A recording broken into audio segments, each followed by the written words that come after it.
money, all we talk is money. All we talk is money, it's like bees to the honey. Honey, money, honey, money, honey. It's the SOSCAST, baby.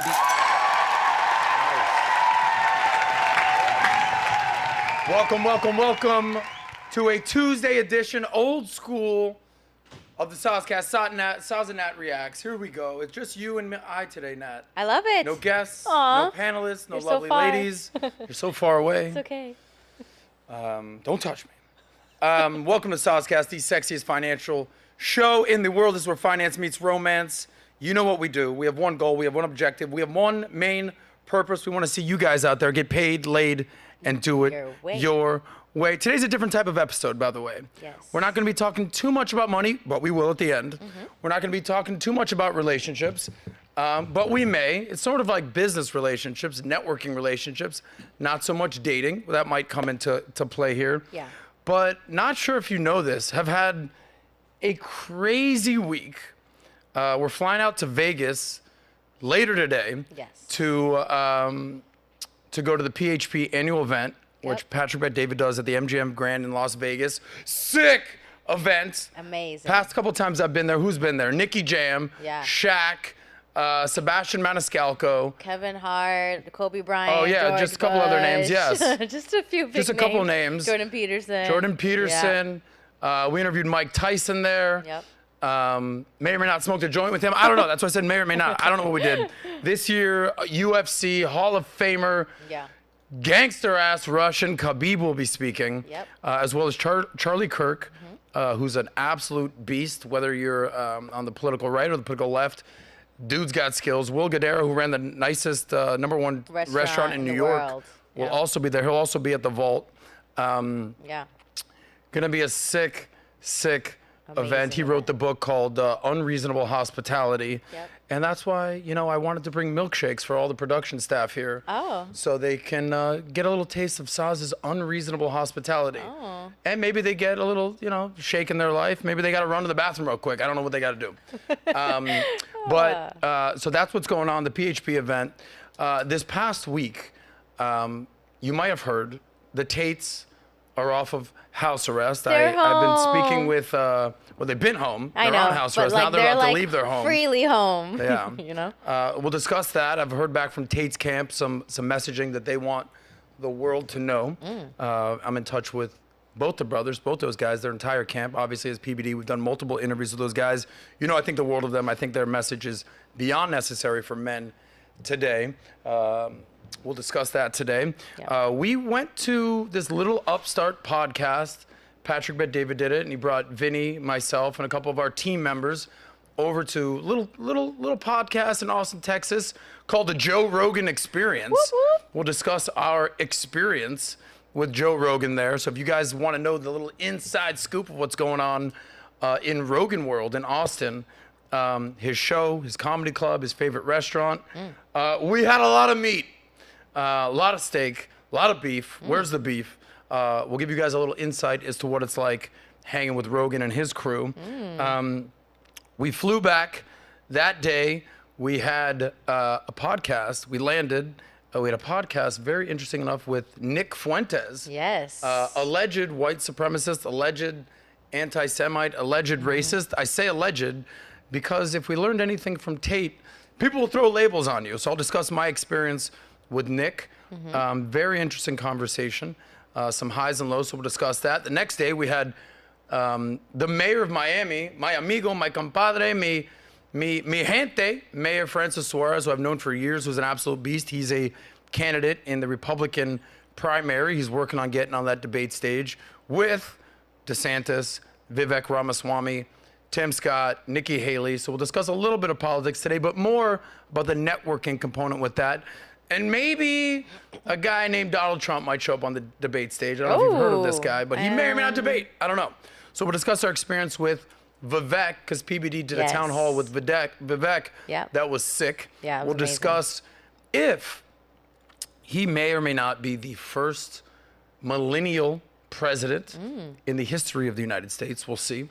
And for sure, possibly the first Hindu president of the United States. Yeah, look at Nat right there doing a little Hindu dance. Okay.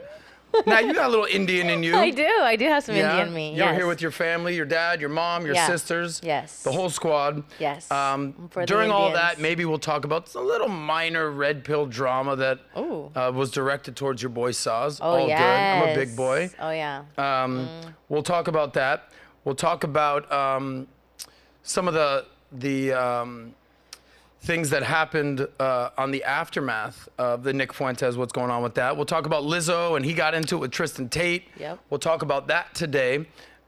Interesting enough, the fat shaming that she's been feeling the brunt of for many years. Apparently, she's been doing it low-key behind the scenes to her people. Yikes. So we'll discuss the hypocrisy with that.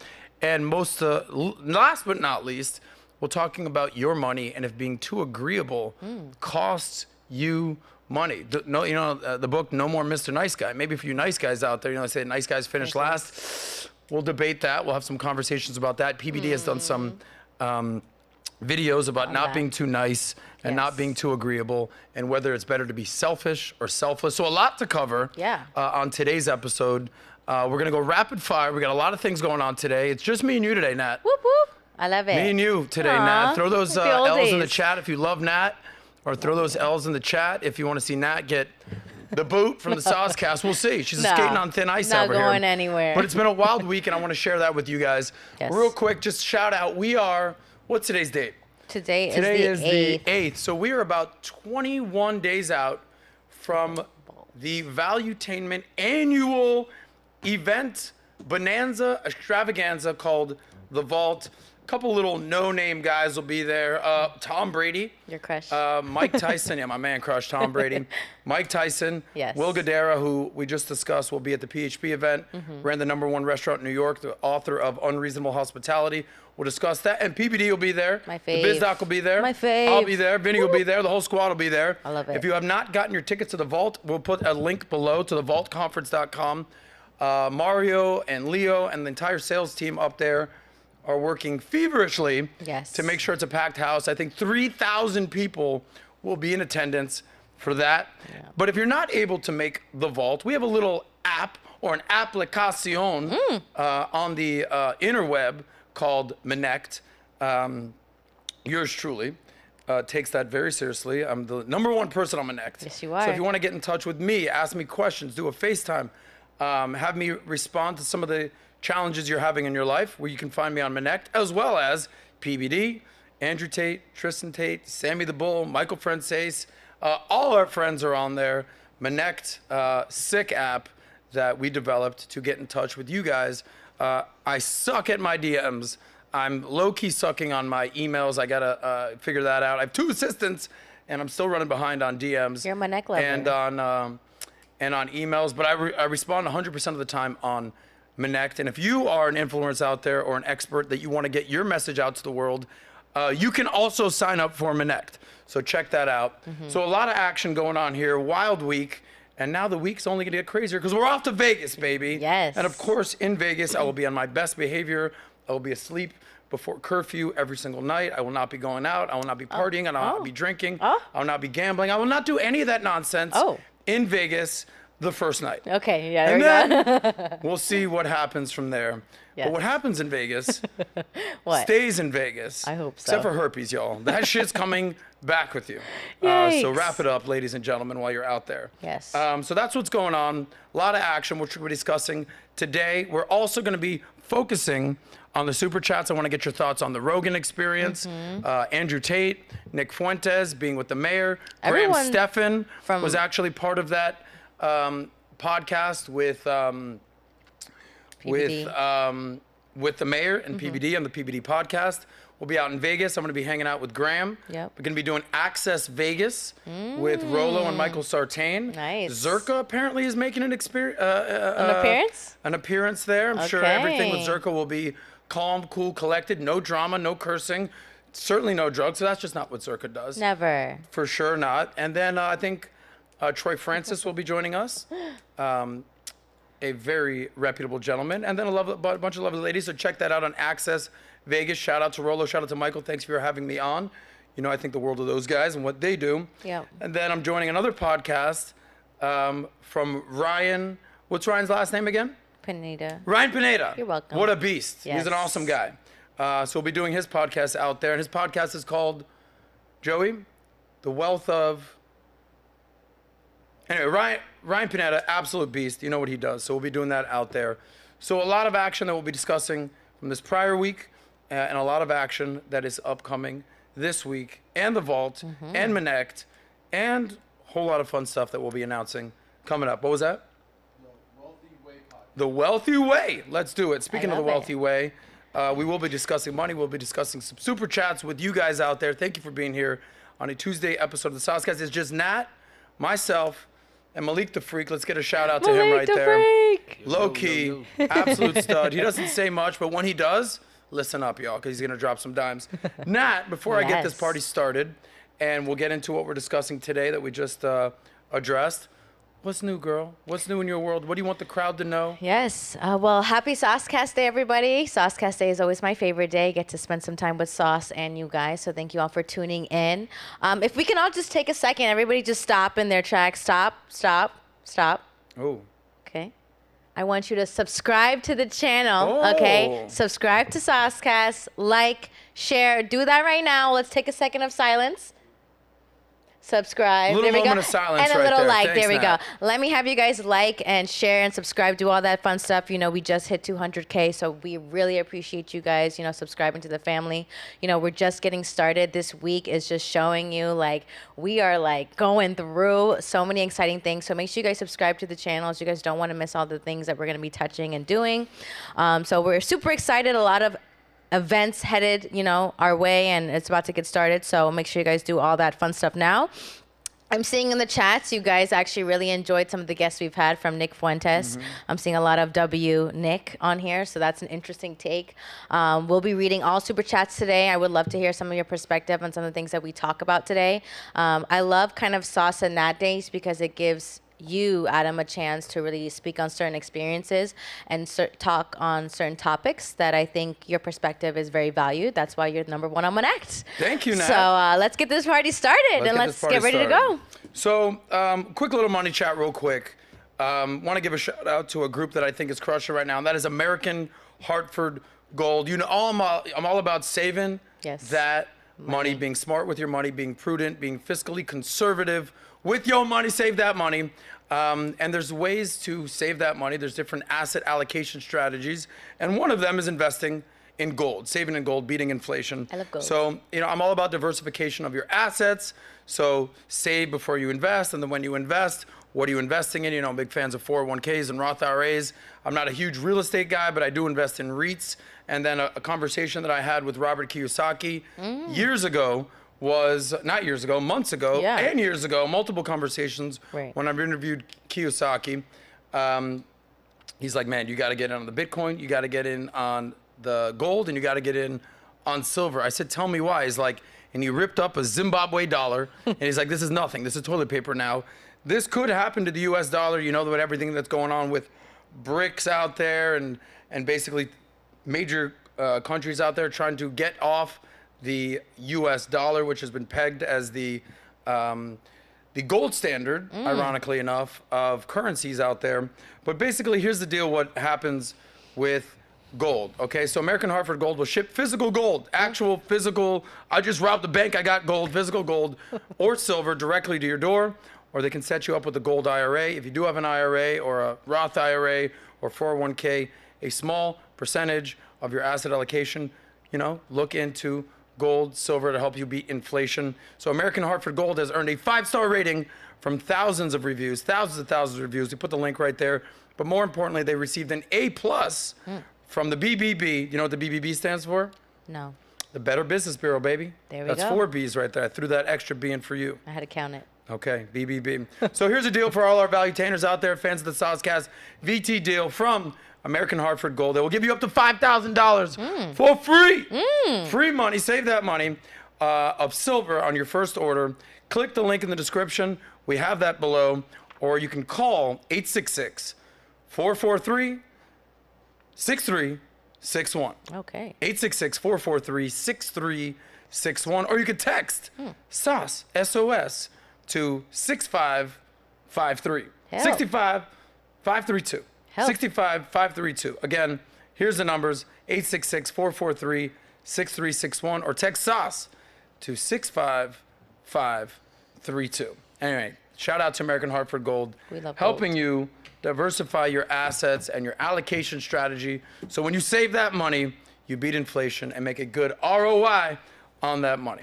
So shout out to those guys. Anyway, Awesome. a lot going on in the news, a lot going on this week, but possibly the biggest story of the week, Yes. breaking news that we found out, actually found it out when we were with Rogan. I was like, guys, check this out. This just Yeah. happened. Andrew Tate, Tristan Tate, released from house arrest. A few months ago, they were released from prison. PBD and myself flew out to Romania with our team. We did an interview, not only with Andrew Tate and Tristan Tate. I like to say it was the first long-form podcast that he did. It was a 5-hour marathon with Andrew. I believe it was an hour and a half with Tristan after our friends, our colleagues at the BBC completely dropped the ball and missed the mark. And basically after advocating to Andrew Tate, I promise we'll be fair, the Lady Lucy, it was a complete hit job, disaster that happened there. We flew out, picked the ball up, ran it up in the end zone, and had an amazing interview with Andrew Tate. The guy's an absolute beast, and Tristan is a pure gentleman. We had an amazing experience there. Awesome. Did the interviews, had amazing lunch, steak dinner, everything that came with that. Smoked hookahs, had drinks. Tristan and I think, finished an entire bottle of Johnny Blue. There's like red, black, green, and the highest is the blue. So we finished a bottle of that. Absolute gentleman, and our experience there was incredible. But here's the article that actually just came out recently about their release from house arrest. Romanian court releases influencer Andrew Tate and his brother from house arrest pending trial. So here's the deal. The Bucharest Court of Appeals replaced the house arrest measure with that of a judicial control period of 60 days from August 4th until October 2nd. So he's got 60 days of non-house arrest. And I'm not an attorney, but I'll play one on this SOSCAST.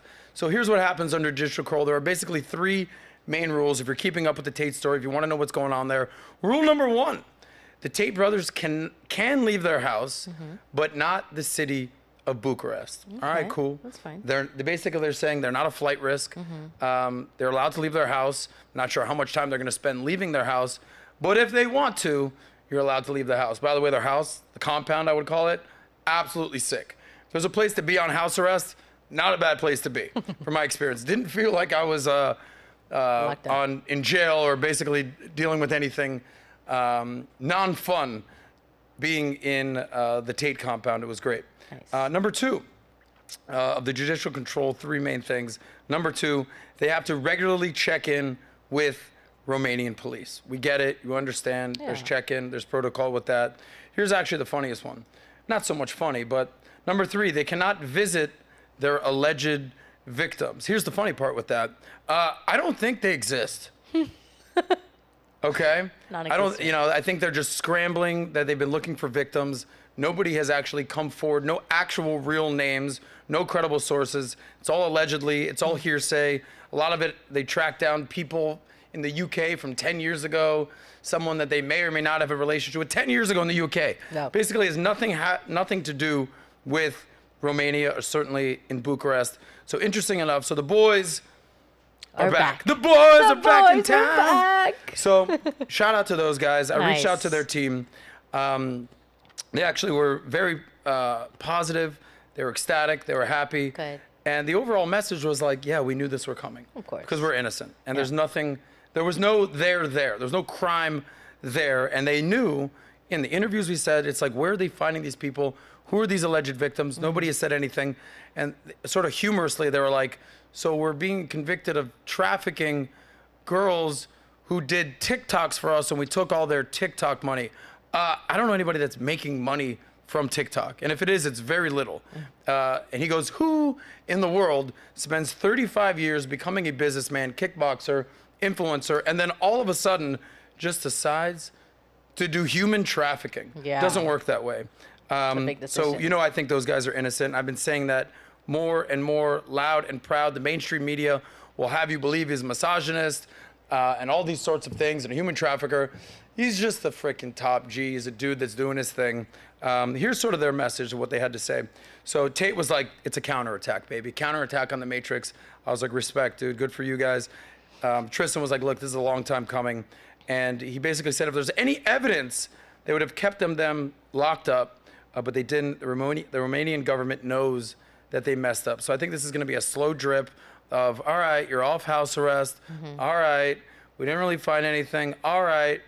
And allegedly what will happen, just like how they get Hoffa and all these other guys, is some sort of tax evasion. They'll pay a fine. They'll take millions of dollars from them, but they will have their freedom. When that happens, play this clip and be like, yep, Sos nailed it. After being there, after seeing what they do, how they live their lives, having experienced who they actually are in front of the camera, but more importantly, behind the camera, Right. I can tell you with utmost certainty, they are not guilty of these alleged charges, but we'll see. This is basically how I would put it, a step in the right direction for their innocence, and it's great news for the Tates and for friends of the Tates and the Tate camp. MLK has said the moral arc of the universe is long, okay? But it bends towards justice. So they've been dealing with this thing for months and months and months and months. It might take more months. It may take another year or so, but I believe firmly that they will be acquitted of all charges, because I just do not think this adds up. By the way, we have a picture. We're going to sort of recapping some of our experiences in the last week, but also in the last month when we did the Tate interview. Here's a picture of us with the Tates right after we did the interview. It was awesome. Great experience. PBD, Tate, Andrew Tate, Tristan Tate, nice. And little old Saws out there. It was great. It was right after we did the interview. We were treated royally, unreasonable hospitality to a major extent.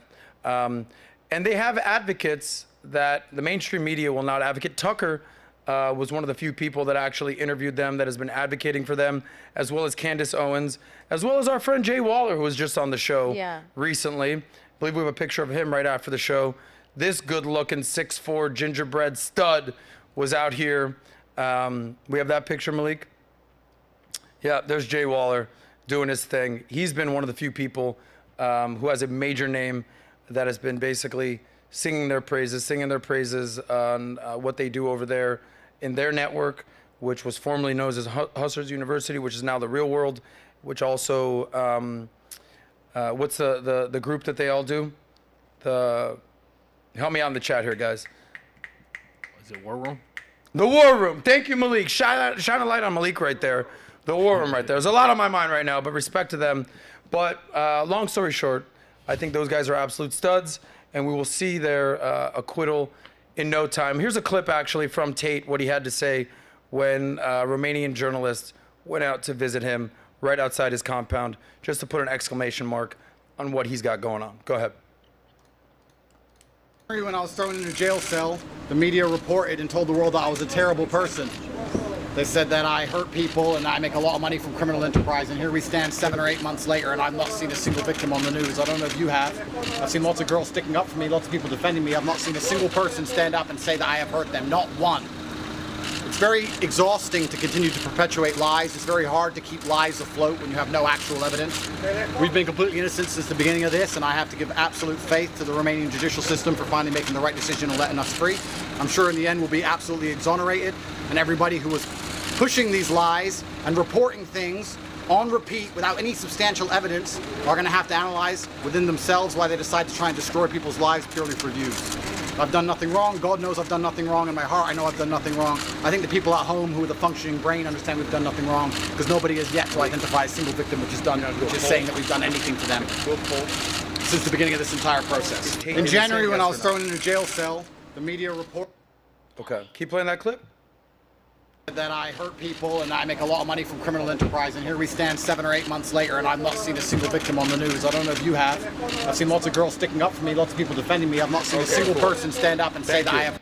So, I mentioned it previously, there's no there. It's almost like they charged him, they accused him of all these things, but they're scrambling to look for people to basically say, yes, I'm a victim. They found no one.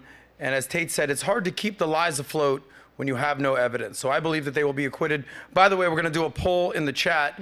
Do you think the Tates are innocent? So put innocent, Matrix attacked, or guilty of charges. Put that over there. Our audience, I would assume, knows better and knows that this is a complete Matrix attack. So we'll talk on that, and we'll actually reference some of the alleged stories with Nick Fuentes, how it would correlate him with Tate as well. So long story short, you know, when you see him saying like this, I know a lot of women. I don't know a lot of men that give me pushback to like, yo, dude, what's Tate like? It's sick, it's awesome. But a lot of women will be like, so you're friends with him? How could you do this? Why'd you do that? And I'll say, what has he said that offends you? And a lot of them will be like, well, he says that women can't drive, or that the husband will take property of the wife, and cite sort of biblical lines that he's referenced before. We know that he's a religious man. He was a Christian that has converted to Islam. From the eyes of a woman, why do you think women have such a hard time digesting what Tate has said and even what he's saying now? I think it just comes from a place where that whole feminist organization just kind of, you know, Tate is getting in the way of that whole feminist movement. And so women who like the idea of women being in charge and being the one making those final big decisions, it affects what they're trying to do. So just by default, you know, you hear women, they react to the shortest clip that they see of him, and that's just their persona and their view on someone like this. But can I tell you, like, seeing the clip of him after, you know, they release him from house arrest, I think it's exciting, because now it's like we're almost we're almost required for an answer on why did you do this to him? Why did you cancel somebody who's now that you're deeming innocent? What were you looking for in the long term? And you know, women today, I think, has even their perspective has changed to more, they're a little bit more receptive to Tate's message, especially seeing someone like him being so, you know, almost outlandish with some of the things that he's saying, to taking a step back and going, hey, there's some truth to it. Hey, I see his perspective. And sometimes, you know, people, they have to kind of be put in that public eye, and they have to say these bold things for sometimes a message to get across.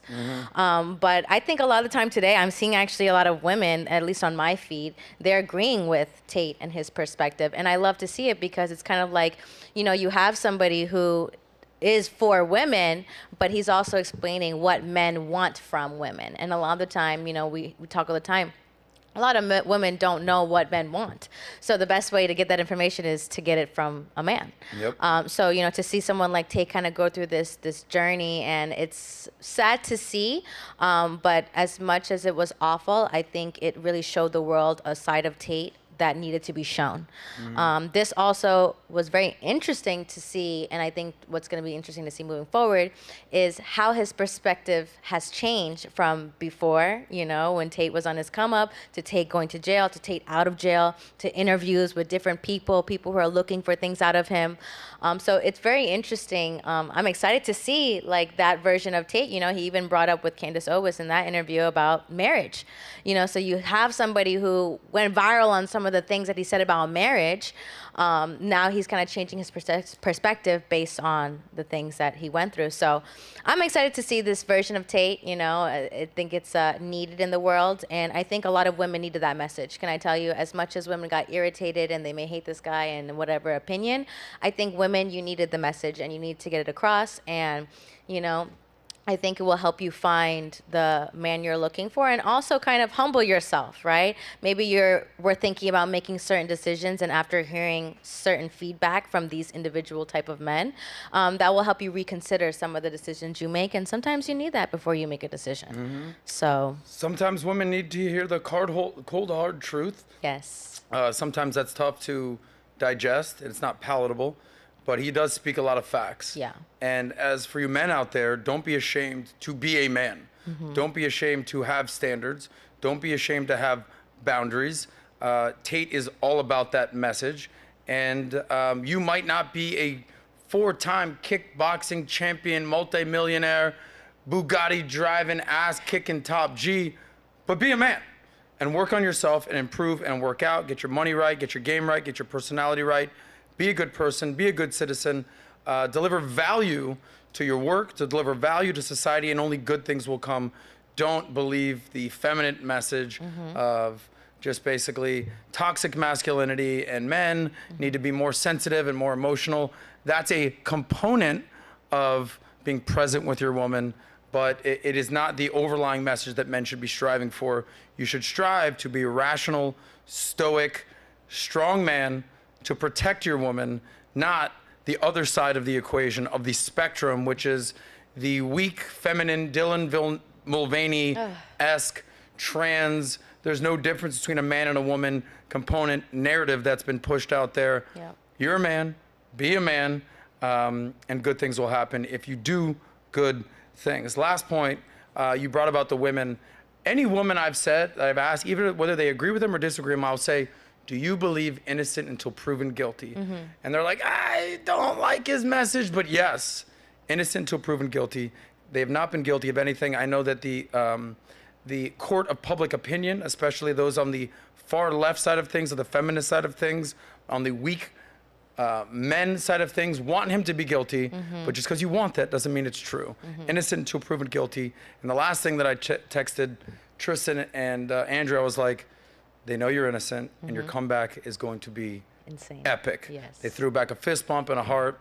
Let's keep it moving. So And respect to those guys. And let's just say, yes, he's a Bugatti lover, but I think he just bought a McLaren. I'm a McLaren lover. I love McLaren. So I Okay, think now. he just bought a McLaren. And shout out to you. You're Love showing that. your sugar Sports daddy cars. tendencies right there. No, anyway, no, respect no. to those guys I think right there. McLarens are a nice car. That's a very sporty, sexy car, in my Okay. opinion. Well, speaking of sort of the feminization of men and just basically not having boundaries and not having standards, they've been trying to force feed for years that big is beautiful Oh. and that You lying. women come in all shapes and sizes, which I get. You know, I love tall, short, tan, blonde, thick, skinny, love them all.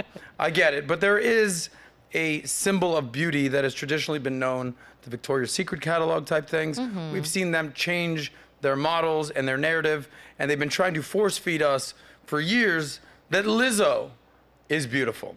Okay, that Lizzo is a definition of beauty, because big girls need loving too.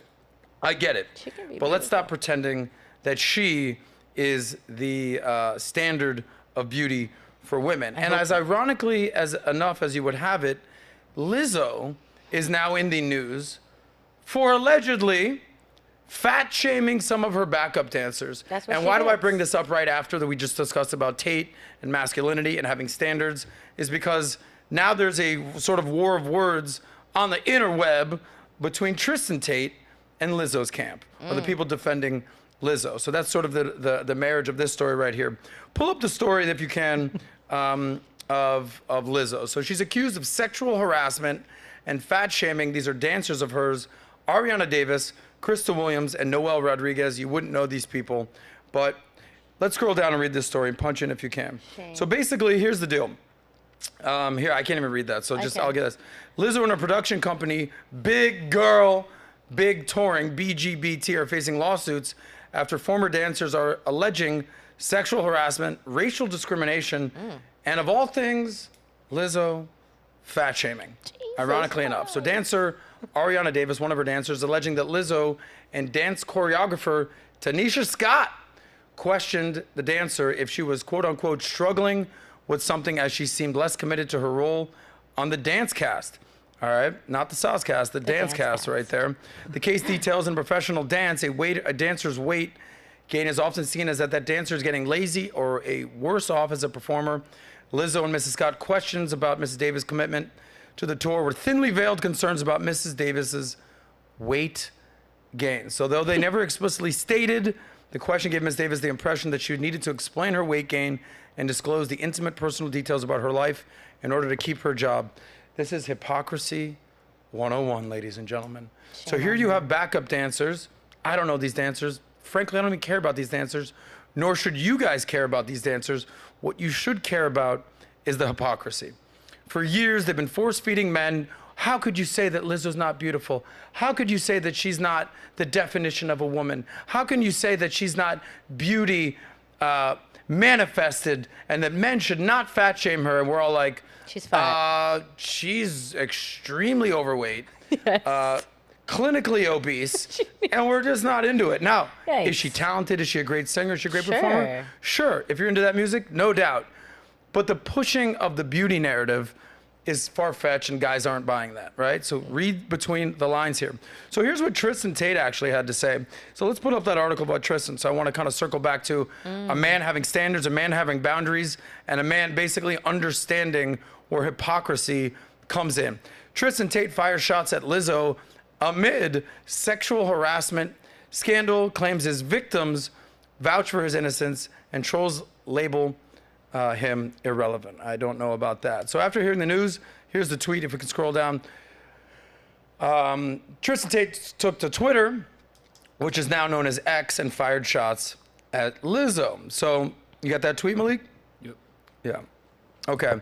When word gets out that Lizzo is a horrible person, the people she abused are talking. There's actual names, faces, video testimonial, and details, none of which occurred with the Tate situation. Now, I don't know if she's standing trial for anything or if these are alleged discrepancies in what's going on, but the truth will come out. Sounds about right.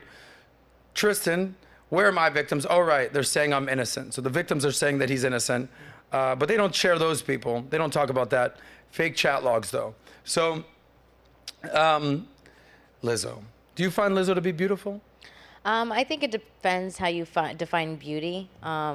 Sure, she can be. If someone said you looked like Lizzo, what would you say? I would be insulted. Why would you be insulted? Because if you're comparing me in all aspects of that's who I remind you of, I'm offended because she's not in the right health state. Nat, you kind of look like Lizzo. No, I don't look like Lizzo. What do you mean? She's beautiful. I mean, sure, Biggest she beautiful. may be a little on the browner side, the dark hair, absolutely. I can't sing, so I wouldn't even say like Yeah, but you look like voice-wise. Lizzo, Nat. No, I don't look like Lizzo. Why? I don't. She's beautiful.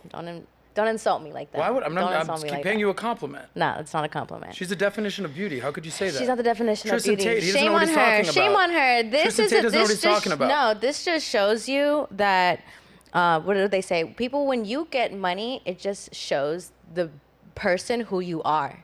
Right? So like you have this lady, everyone thinks, oh, she's this example, she's beautiful, she's kind, she's for all the girls, and you see this story come out. And it's like you have somebody fat shaming other fat people when you hired fat people to be a part of your camp and your team and to dance around and to glorify people being obese and fat, and you're fat, right? And then it's like you're promoting people to not take care of their health and you're defining that as beautiful. It's a sin, it's awful, it's shameful, and it's like, you know, it's almost like women are gaining weight. Oh, it's okay, you know, like you can still be successful and live a dream life and be obese.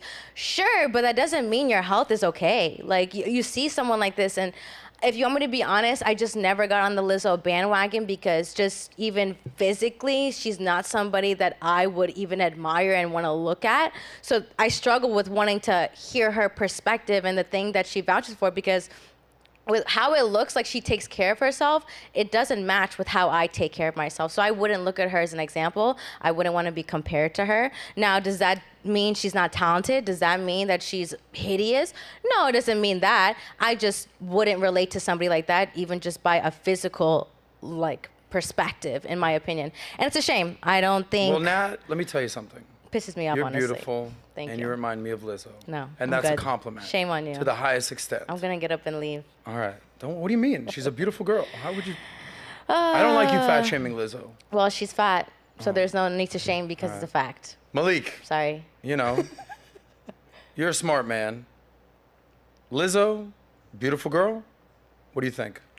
I mean, beauty's in the eye of the beholder. She can feel Yeah. beautiful, but I mean, You're good with a 450 lady in your life? I don't mess with nothing that can't bench. That's my number one rule.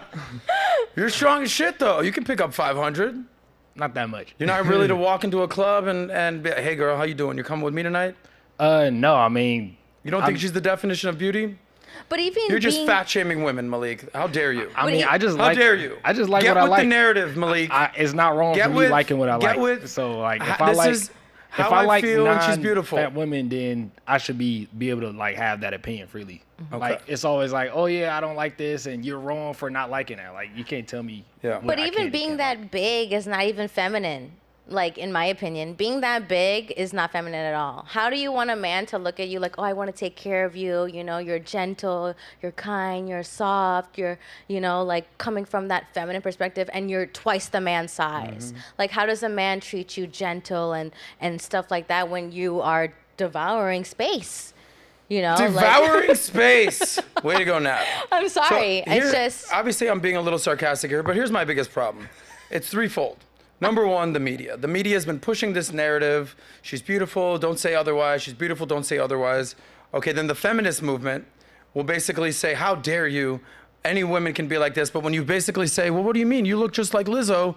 They're like, oh, no, what are you talking about right now? Yeah. So it's sort of counterintuitive, and it messes women's head up a little bit. But then the last thing that's the hypocrisy, and this is what I want the message to the men be out there is, for what she has been upset with men about, okay, toxic masculinity based saying she's not beautiful, in a complete ironic fashion, she is fat shaming her backup dancers that are 200 pounds less than her. That? So which one is it?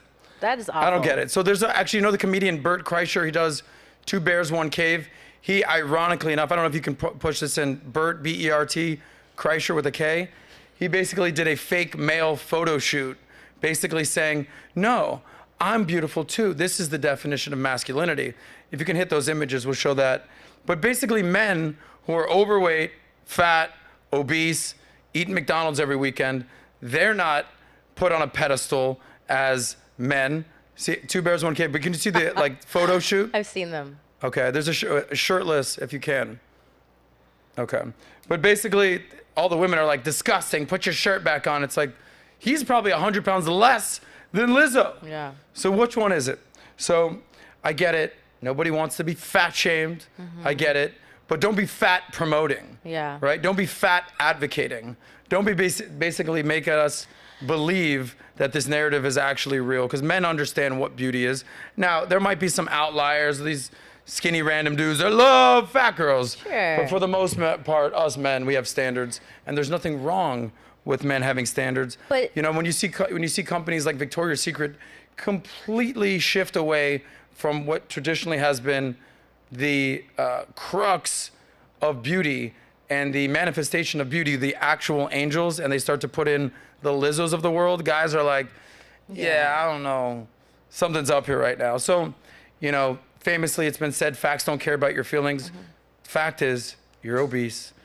Fact is, no man finds that to be beautiful, and she's unhealthy. But neither and does- and the media and corporations are basically through DEI and wokeness and ESG trying to make her a sex symbol, and it's not happening. But this just exposed herself. She just exposed that she doesn't even like fat people because she's shaming other fat people. So it's like, you also have to be mindful of who you're receiving messages from, because this story just shows you that she's not for the camp that she promotes, and she's there to bring them, to embarrass them and make them feel how she maybe was felt when she was younger. And I feel kind of bad, because to me, it looks like she's going through maybe something internally, and she's getting now exposed with the behavior that has come from it. So, you know, I wish you the best. I hope your health gets better, Lizzo. You're talented. I think you can make a great impact, but I don't think this is the route that you need to go for it. Shame. All right. Sorry. Well, you look beautiful and you look just like Lizzo, Yeah. so keep up the good work. Yeah, you better bite your tongue on that one, honey. Yeah. Okay. Anyway, did you get a poll on the Andrew Tate situation, by the way? Yeah. Let's see what our audience has to say about Andrew Tate's innocence. Oh, So 80% said yes. 80%. Can we see the poll? 80% said yes, Tate's and innocent. 20% said no. Interesting. I thought it'd be higher. Only 742 votes right now. Let's see where that is by the end of the show. Can we do a running tab on that? Okay. Let's do another poll. Joe Rogan. Let's do a poll on Rogan. Rogan. Is Rogan the GOAT of podcasts? Yes or no? Let's do a poll right there. What's your answer to the poll? Well, obviously, I think the answer is pretty self-evident and obvious. We'll talk about Rogan in a second. So number one, 93 countries. We'll do that in a second. So thank you for sharing that. Anyway, let's get in. So that was the Tate situation and the Lizzo situation. But let's get into the wild week that we've had here at Valuetainment on the PBD podcast and the SOSCAST, everything that's been going on. But it started with us being invited with PBD to go to JRE, the Joe Rogan Experience. And an experience it was, my friends. Nice. So, you know, they say your network is your net worth. Yes. And you are the sum of the 5 people that you hang out with the most. Well, I'm glad that I roll with PBD. Yeah. Because he's like, hey, let's go. Get on the plane, get on the jet. We're going to Rogan, baby. Awesome, sick, let's do it. So he invited Vinny and myself to come join him in the studio with Rogan. Here's the crew of us getting on the plane. That's our HR guy, our editor-in-chief, our director of marketing. Mario's back there, head of sales. Obviously, Vinny, who runs the comedy department. Myself, who runs this show with Nat on the SOSCAST and co-host of the PBD podcast. And there's PBD right there, suited and booted and ready to go. Here's a little funny story. So on the way to the plane, the captain is basically saying, all right, you know, we're at a full flight, we're at capacity, blah, blah. This is an 8-person plane. There's 8 of you. All right, you know, we got to shift some weight around, that whole thing. And Pat goes, hold on, I got some gifts that I'm bringing Joe. Oh. They're like, all right, cool, gift. And one of the gifts was huge, humongous painting, which we'll show in a second. Yeah. Humongous piece of art. And we're like struggling to get the art in the plane. The captain's giving his little spiel. Yeah. The crew's giving the, hey, I don't know if it's gonna fit. PBD's like, we're making it fit, buddy. Okay, this is a not so subtle announcement. This is a freaking gift for the #1 podcast in the world, Joe Rogan Experience. Aw. This is coming with us. So after much shifting of objects, we got the big painting piece of art on the plane. But there's a story to that throughout the episode. So we go on the plane. There's the crew that you just saw on the plane. And we're on the jet. We did the gift thing. We got it on the jet, and we land in Austin. You're going to sense a theme here in this story, guys. A lot of meat. Oh. A lot of steak, a lot of beef. We land, boom, let's go steak for lunch. All right, cool. We go to the Capitol Grill, amazing restaurant. Matt Sapala, the Money Smart guy who was here on the show recently, he was there with Tigran. He met us there with the Biz Doc. There was our crew, 10-person lunch, steak dinner, steak lunch, and there, boom, first piece of steak. All right, cool, we're ready for Rogan. We get to Rogan's set, which, ironically enough, is in a obscure, like, office complex. Oh. Almost looks like a strip mall situation. You would never know. It's like any sort of strip mall you would drive by. It's not some big palatial event space. It's not like what we have here at Valuetainment that says Valuetainment Studios all across. It's basically low-key, obscure, you would never know. Black curtains open up, and 3 security guards meet us. Hello, welcome to Joe Rogan Experience. Thank you, glad to be here. These guys are just, talk about top G. Yeah. These guys don't play. Ex-military guys, serious guys, but also very friendly. It's how they can sort of manage that friendly situation as well as being serious. So security guards greet us. They have us have a seat. They show us around. Sick artwork, sick sculptures, real life, like Beowulf, werewolf situations, like 10-foot long, ridiculous. Rogan Studios, amazing. And out comes Joe Rogan. He's like, hey guys, how we all doing? Hey Joe, good to see you, buddy. All right, like not excited, but not like down, just very like stoic, if you will. Stoic. Just, this is what I do. Welcome to my experience. We're all like, and we're kind of like, yo, fucking Joe Rogan, what's up, baby? How you doing? Keep it cool, baby. Keep it cool, keep it cool. So he gives us a little tour, and he shows us around his compound. We talked about the Tates having a compound. Yeah. This was massive, okay? Humongous. So he walks us through the, basically, let's say like the living room portion of Joe Rogan, which is huge, as big as this, right? Humongous. And we're thinking, all right, cool, how much bigger could it get? Pfft, got a lot bigger. So he walks us in a little corridor right there, shows us the gym. Probably the biggest open space gym I've ever seen. Huge American flag right in the middle. America, love America. Vinny was like, oh, this is cool. Stepped on the MMA mat. Joe Rogan was like, get off the mat. Vinny's like, my bad. All right, cool. Like, that was the only time I saw Rogan lose his cool. Do not step with your shoes on the MMA mat. Vinny learned the hard way. Threw him over his shoulder, grappled him. No, that didn't happen, but it almost got to that point. I bet. Vinny almost learned the hard way. So he gives us the tour. We see the gym. It's amazing. Then we go to his recovery room, which is like this ice bath, salt bath, like thing you float on. Basically saying, this is where I covered. Joe is yoked up, okay? Like, I don't know, Joe's maybe like 5'7", muscle, like lean. His head is big, his arms are big, body's big. Homie's working out. Oh, there's Joe Rogan right there. We can punch in right there. Homie is like, he's like how a running back is built. Short and stout and muscular as hell, and muscles on muscles. Dude's a beast. Yeah. Okay? Not messing with Rogan. So he continues to give us a tour, and he gives us a tour of his shooting range. Huge long haul shooting range, bow and arrow. This is all one place. All big one place. Wow. Huge corridor, amazing. He's giving myself, obviously PBD and Vinny the tour. Sam was there as well. Shout out to Sam. And Rogan's just giving us a tour. No security guard, just the four of us going on a little tour of his complete compound. We're seeing, all right, how's your shot, Joe? He's like, yeah, it was like a buck at the end, like not a real life deer buck, but maybe 50 yards that away. He's like, yeah, one shot wonder, hit that out there. He's like, you want to give it a shot? I'm like, nah, I'm gonna stay in my lane. I'm gonna shoot hoops.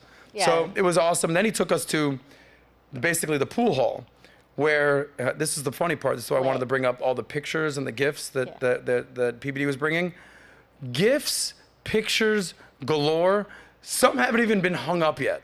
So we make the joke. I'm like, Pat, glad you brought more than one gift, because if it was just a picture, it might just join the rest that haven't been hung up yet. Yeah. But obviously people respect Joe. He's the GOAT of podcasting. We all know that. People come bearing gifts, and there's so many gifts that have given him that he hasn't been putting up yet. Wow. Ironically, the first picture when you walk in was a sick picture of Anthony Bourdain, of all people. And it was like a real life face sculpture of Anthony Bourdain, who famously was the guy that basically toured the world, seeing the world, experiencing everything, had probably the coolest job in the world, was dealing with depression, drug addiction, and had an ill-fated ending to his life. But we actually talked about Anthony Bourdain for a little bit. Renaissance man is how I would talk about him. So then we made a joke about, thank God we got more than pictures, which we'll discuss in a second. And then it was time to start the show.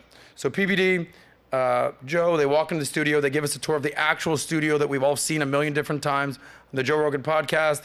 Jamie was in there, cool, closed the door, and we sat right outside of the studio, Vinny, myself, there's three security guards, and watched the show in real time, which came out probably 48 hours later. If you haven't seen the PBD episode with Joe Rogan, it's sick. I think it was a 3-hour podcast, millions of views already, awesome time, awesome experience. And we just sat there watching the episode. They covered everything from politics to masculinity, femininity, everything that's going on with ESG and DEI and woke go broke. They talked about that. And one of the biggest things that I remember was the bet that, not the bet, the encouragement for Rogan to have Trump on the Joe Rogan Experience, which was a very interesting conversation if you haven't seen that right now. PBD sort of gave his pitch as to why Joe should consider having Trump on the Rogan podcast. Let's put a poll up right now. Do you want to see Donald Trump on Rogan? Or do you think Rogan will have Trump as a guest? PBD gave his pitch. He basically said, imagine if, Holyfield never fought Tyson, if Muhammad Ali never fought George Foreman, Liston Frazier, all the GOATs, imagine if they never fought. So we never got to see Kobe play Michael. We missed that. We never saw Tom Brady versus Mahomes. Actually, we did see that, and Brady won. GOAT versus GOAT. It was amazing. But then the coup de grace of the entire Rogan episode was PBD gave him the gifts at the end. Oh. So I told a story about how we struggled to get the painting in there, and we wanted to get all the gifts and the weight and everything like that, because these gifts are pretty big. but it was pretty interesting because I'm sitting out there with the security guards are like, he get gifts all the time. Like, it's going to be very hard to impress Joe with gifts. Yeah. But if you know anything about PBD, he puts a lot of pride and effort into giving his guests or people that invite him on podcasts really memorable gifts. He goes all out. Like the gifts he got Tate, Quran, Bible, something that was very meaningful to him. He went all out for that. So I believe we have a clip of PBD presenting the gifts on the Joe Rogan podcast. So let's play that clip real quick. 1.5. The sound. You have sound? Okay. Signed by Gerald Ford. Okay, the letter to the right is the Warren Commission. Then you have the autograph of Jack Ruby. Then you got the autograph of Lee Harvey Oswald, and you got the autograph of John F. Kennedy. Wow. Okay. So I hope you like this. With the letter, COA, all of it. Okay. And then the last one, I'm convinced. So pause it for a second. So that was the big gift painting that we struggled to get in the plane. There were several other gifts that he gave him before that. There was a Jimi Hendrix pen because he's a big Jimi Hendrix fan. There was a signed letter by the first quote unquote anti-establishment president, Andrew Jackson, who Trump sort of mirrored himself after. There was this painting right here was basically the main people affiliated with the JFK assassination. Okay, so there was Jack Ruby, Gerald Ford from the Warren Commission that he talked about, Lee Harvey Oswald, hit all their signatures, and then if you can go back to the image, a signature from JFK himself. Yeah. So this impressed Rogan, and it certainly impressed his people. So as PBD's giving the gifts, the Jimi Hendrix pen, the Andrew Jackson gift, the guys are kind of like, yeah, you know, we've seen gifts like this before. It's cool, but not the coolest thing, whatever. All of a sudden they show this thing. All of a sudden the guys are like, oh, that was pretty cool, bro. That was pretty cool. So the security guards who have basically been with Rogan for years, his crew are like, that's a pretty sick gift, man. So I'm reading the room like, all right, we did good. Thank God we brought that. But at the same time, we just saw dozens of paintings and pieces of art that weren't put up on the wall. So we're like, all right, you know, maybe if this was the coup de grace, the main gift, it might not even make the wall. So we're kind of having that joke internally.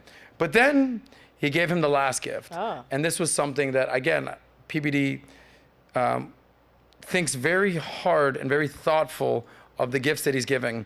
And this was the gift that he got Rogan that actually I think Rogan was starstruck about. He's like, holy shit, I can't believe you got me this. And even the security guards were like, yo, he loves that gift. So it was pretty interesting. So PBD came bearing gifts, some of which were like, all right, cool gift. I get gifts all the time. But here's the gift that basically got Rogan a little out of his seat a little bit. Let's play the rest of that clip. Lenny Bruce used. Okay. So Rogan's, That's going to the pause that for a sec. Rogan's favorite comedian of all time is the legendary Lenny Bruce, who's a cutting edge comedian in the 50s. If you've ever seen the show The Marvelous Mrs. Maisel, which I think is streaming on Amazon Prime, he's a character in that movie. So before there was Dave Chappelle, before there was Eddie Murphy, before there was Richard Pryor, before there was George Carlin, before there was some of the biggest comedians that we all know about, there was Lenny Bruce. And that was his guy. So PBD, I think, explains he contacted Lenny Bruce's daughter and basically worked out a deal to get his microphone, his mic that he would travel with as a gift for Joe Rogan. Play the end of that clip if you don't mind. Wow. Now, if you don't want to do it that way, you want to put the stand, we got the stand there as well. No, come on, man. That's If you perfect. put the frame, you got the frame. Yeah, we need the frame. That's amazing. So, you know, for me, when I was, you know, we were wanting to come down sooner, that was the missing piece. That's the one I wanted to get for you. Wow. And I said, let's wait till we get that and then we'll come and present it to him. That's incredible. Yeah. Thank you. Wow. I know for a guy like you, Joe, it takes, you know, when people give me gifts, it's kind of hard to get a gift for somebody that they're going to have a reaction to because you can buy all this stuff yourself. But the hard thing is finding it. Yeah. That's incredible. Yeah. So, by the way, there's letters, handwritten letters by him, how he took notes to prepare with his jokes. We got all that stuff in the back as well. Wow. Sam will give it to you later on. Wow. Yeah. Thank you. That's amazing. Yeah. That's So amazing. thoughtful. Anytime, brother. So. It's the most shit anybody's ever given me. Really? There you go. It's Yeah. Christmas. I got that for you. By the way, my book is coming out in December. I mean, you can't buy the book right now. My book comes out December 5th. But they sent me the first copy of the book. It's titled Choose Your Enemies Wisely. And it's not an easy thing to choose your enemies wisely. Most people choose the wrong enemies. Portfolio sent us the first copy of Choose Your Enemies Wisely. And my first copy they gave to me, I'm giving to you, brother. Thank you. Again, people can't buy it till December 5th. But these are gifts from us to you. You're a very important guy. You're a super likable guy. And I'm talking to your guys. And I said, so how's it feel working here, man? He says, man, Joe's the coolest guy to work for. We love Joe. Everybody loves you. You know, for what you've been able to do the last few years. I got a lot of respect for you. There's a level of admiration for you. There's true love for you. There's true protection for you. I have a natural tendency of protecting people that I think are needed to be protected. You don't need any protection when it comes down to a street fight. I can't protect you in a street fight, bro. That's you. You know how to fight and take care of yourself. But I think there's got to be people that fight in different ways. Their weapon is a different weapon. My weapon is words, and my weapon is the way I process issues. You got a guy here that is going to be fighting for you for a long time, bro. Well, thank you. I feel the same way about you. I have a lot of respect and love for you as well. Yeah. I think you're a very important voice out there. And I think, you know, what you do is very admirable. And you don't have to do it. Like, this is not how you made your money. This is just something that you decided to pursue because you have interest in it and because you think it's important. And I admire that a lot. I appreciate that. Well, thanks for coming on, Yeah, man. thanks for having me. It was We'll great. do it again. We'll do it again My when your man. book comes out. All good. Sounds good. Cool. Yeah. Thank you. So it was an awesome experience. Yeah. Afterwards, they came out of the podcast. We had the chance to speak for probably 20 minutes. What was your favorite part? What was this? What was that? What was that? We took pictures. We all hung out. Had some coffee. Had a little snack. And I said, hey, Joe, because this is my first time full on hanging out with Joe Yeah. in years. Now you might say, well, what do you mean in years? Yeah. I said, Joe, he goes, so what's your deal? I go, you know, I was a former nightlife guy, former comedian. I got into finance. Now I'm doing the podcasting thing. Sort of a, you know, Renaissance man in that regard. I go, funny story for you. We hung out one time in 2004 at the Aspen Comedy Festival. He goes, 2004 at the Aspen Comedy Festival. I go, do you remember being there? He goes, yeah, I do. I go, in even more ironic fashion, you and I went on a double date. What? He's like, what the fuck are you talking about, dude? So I reminded him that I met this girl out there in Aspen, and she's like, hey, let's go hang out. I'm gonna hang out with a girlfriend of mine. She knows a guy. We're all gonna go out. I was like, all right, cool. So I go meet up with my girl. She brings her girl, and she brings, as her date, friend, whatever, Joe Rogan. What? I'm like, and this is Fear Factor Joe Rogan. This is Yeah. not Joe Rogan, like this is Joe Rogan, like how you knew him before, not this current Joe Rogan. And he's like, hold on, what was it? I do not remember this girl's name. He's like, I was like, yeah, you were rocking like a hat. Oh, the hat! I used to wear that hat everywhere. Yes. On my little like Kangol hat. He goes, and then he remembered the name of the girl. He's like, yeah, I do remember that. I'm like, all right, cool. Well, like, good seeing you 20 years later, Joe. By the way, how's life worked out for you in the last 20 years? He goes, it's going pretty good, dude. Wow. So he's doing what he's loved, and I remember that, but it was interesting.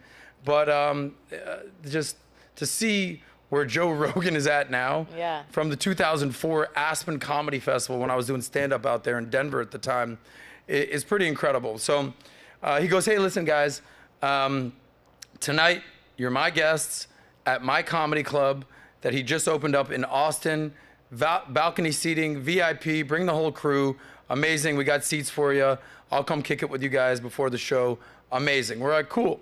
So we have this Joe Rogan Experience. The podcast was amazing. It went awesome. Obviously, it's going viral right now. We're telling jokes to Aspen Comedy Festival. All good. Took pictures. Awesome experience at the Joe Rogan Experience. So then PBD's like, I'm hungry. Let's go eat. So we've already had a steak lunch. So now it's, I don't know, we started the podcast at like 1 or 2. By this time, it's like 5 or 6. All right, let's go to another steak dinner. Yeah. So we go to another steak dinner. I'm like, all right, more meat. Let's do it. So we have I think we went to the Capitol Grill first. Now we're at Fleming Steakhouse, amazing steakhouse in Austin. We do that. I'm like, all right, cool. Like another steak dinner, all good. We clean up a little bit. Then we go to the comedy club, and Joe Rogan gave us like the red carpet treatment. Our crew, we walked in like the back, the kitchen, like back door. It was almost like a Goodfellas movie where we're walking through basically behind the scenes. He takes us up the back stairs, puts us in the balcony. Awesome. Spends, I don't know, 20 minutes before the show with all of us, hanging out. Awesome times. We're having some drinks. We're having some food. We're just having a good time. The comedy club in Austin is sick. There was an opener. It was a very eclectic group. It was an opener. He was like a Muslim comedian. Then there was the feature. He was like this black, cool dude, slow talking dude, talking about, I don't know, me and my girl drama, that whole thing. Yeah. Then Tony Hinchcliffe came on. Oh. Who basically, he's been on the PBD podcast. Yeah. Who, part of his act is like, people think I'm gay, but I'm not gay, but I actually might be gay. I don't know. Figuring it out. It was just, he's very controversial, hilarious guy. And then the headliner at Joe Rogan's Comedy Club was none other than Joe Rogan himself. So he did an hour comedy. It was awesome. It was hilarious. And it's been labeled the anti-woke comedy club. It was completely cutting edge, controversial, but raw and real. It was an awesome experience. It was, I don't know, 2-hour show, courtesy of Rogan. We're sitting up in the balcony having the amazing time, awesome time. We're cracking up. And then after the show, he comes up and he's like, what are you guys up to now? We're like, I don't know. He's like, how about a late night steak dinner? We're like, holy shit, we're meat out. So we go to his favorite steak restaurant in Austin. We shut down the restaurant. There's his crew, the comedians, our crew, Valuetainment crew. We're all sitting together, huge, big tables put together, and we are ordering everything. Steak, meat, beef, bone marrow. Like, there wasn't a vegetable in sight or wasn't a vegan platter in sight. Yikes. I feel bad for our vegetarian friends. So we just, I think in a span of like 10 hours, we had our third steak meal. But when you roll with Rogan, you're eating meat. Yeah. All good. So it was an amazing experience. A lot of meat. My biggest takeaways was, obviously beyond how cool of an experience it was, the hospitality was, someone like Rogan has sort of seen it all. He sat down with Musk, he sat down with Zuck, he sat down with all sorts of people of all walks of life, comedians, political figures, astrophysicists, commentators, all walks of life. Nothing impresses him, I would say. But that's just because he's seen it all. But still, at the same time, he stays very humble, very cool. But the biggest takeaway, I would say, is that even at dinner, he sat with all his comedian buddies. That's his crew. Those are his running mates. He stayed very loyal to those guys. And if you're lucky enough to be in Rogan's crew, you know, you just consider yourself lucky, just like I consider myself lucky rolling with PBD and the VT crew. Finding your running mates in life is probably the most important thing that you can find. And it was interesting to see Rogan being very protective of his crew and very loyal to his crew. Yeah, I wanted to actually ask you, you know, it's funny because some of your experiences that you're going through now, you're receiving a different end of these relationships that you may have even had in the past.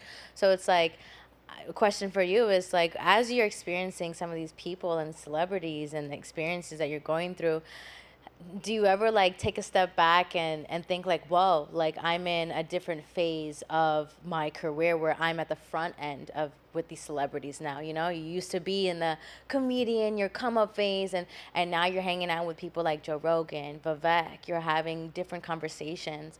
Like, I guess my question to you is, where do you kind of, when you take a step back and see how you went from the back end to the front end, where you kind of like, where are you at with that? What do you see in that perspective? Because now you see different. Number one, good things take time. You know, a lot of people want to kind of have that microwave hustle, get rich quick mentality. Understand that this is 20 years in the making, okay? I didn't just, you know, magically wake up one day and have all these experiences. No, I put in the work. And a lot of people don't want to wait or pay their dues or put in the work, or they want instant success, or they want to have these types of relationships happen overnight. This is a slow moving process. I knew Pat for 10 years before I joined Valuetainment. You know, it took me many years of cold calling to actually become a millionaire. So good things take time.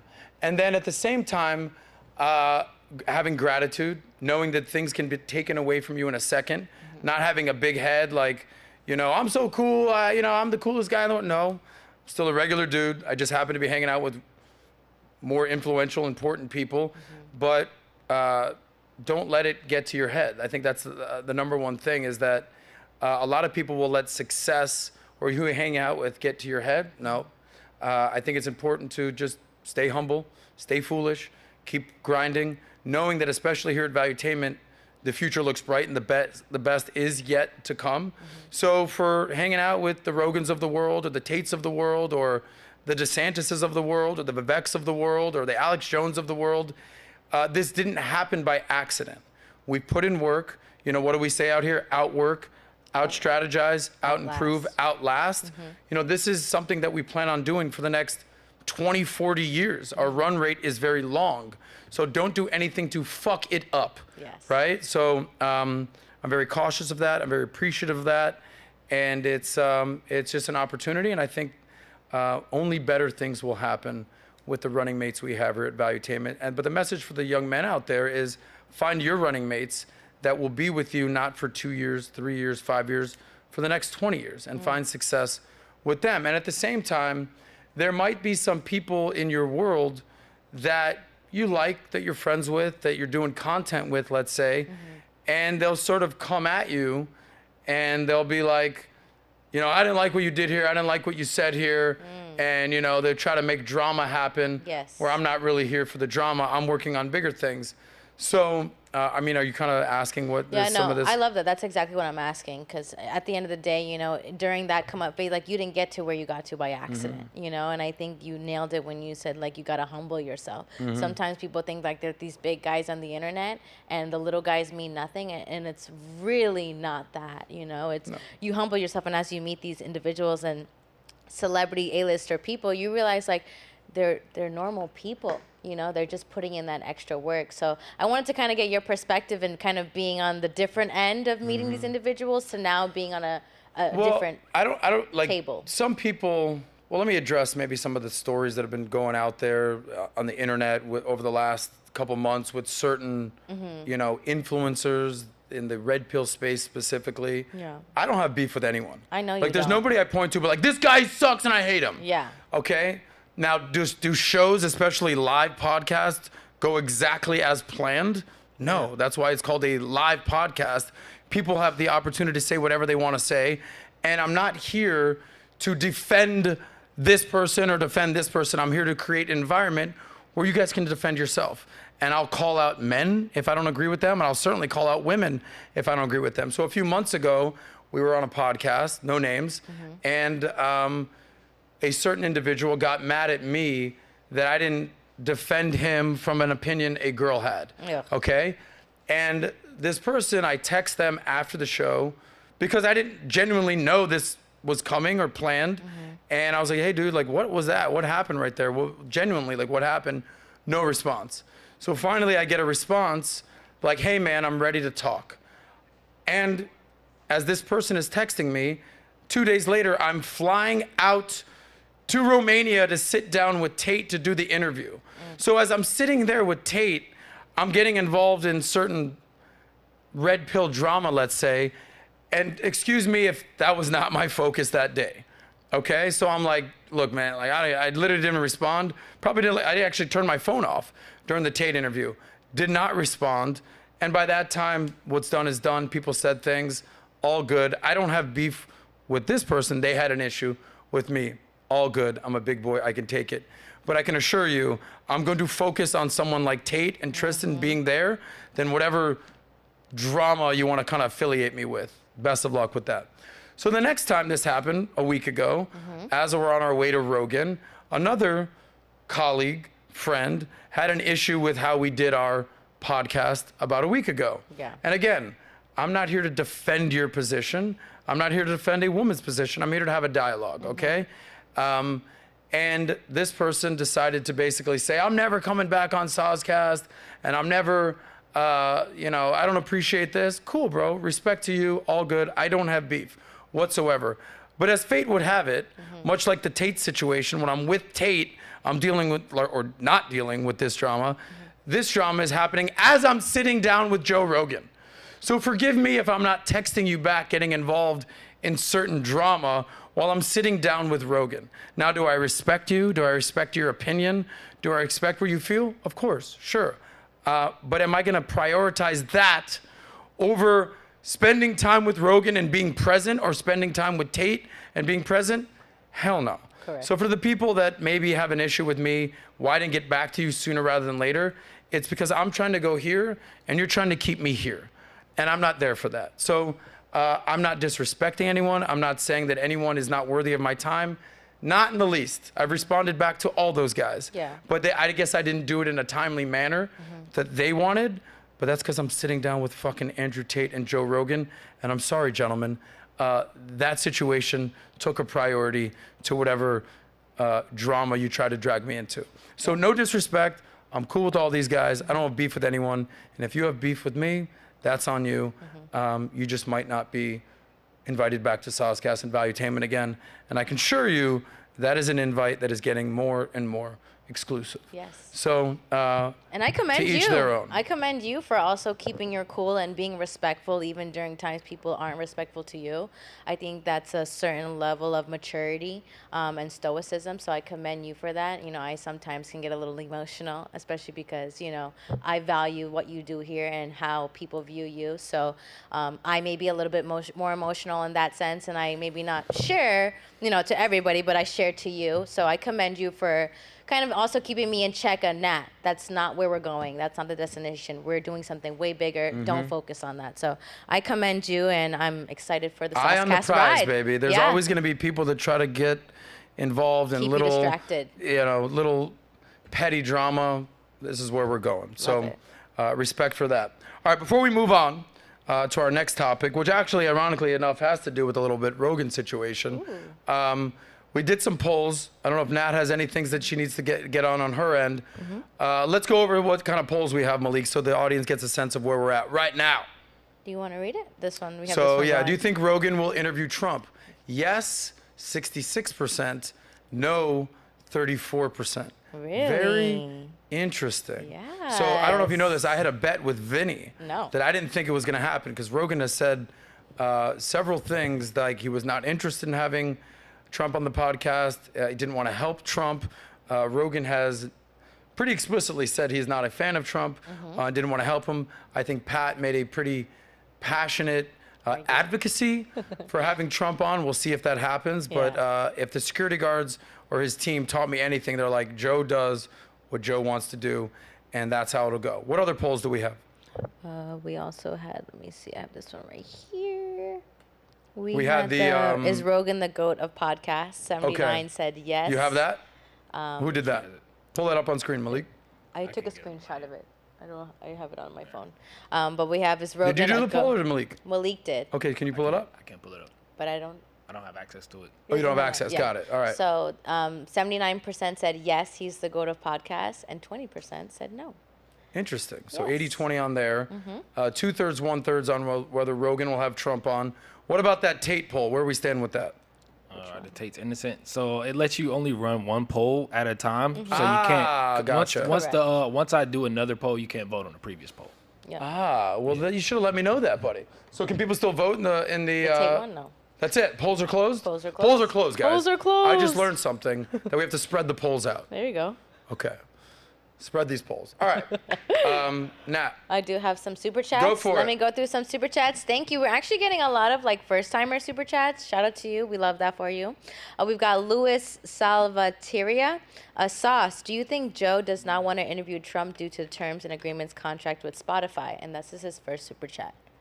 I don't know the Terms Spotify agreement, the terms agreement.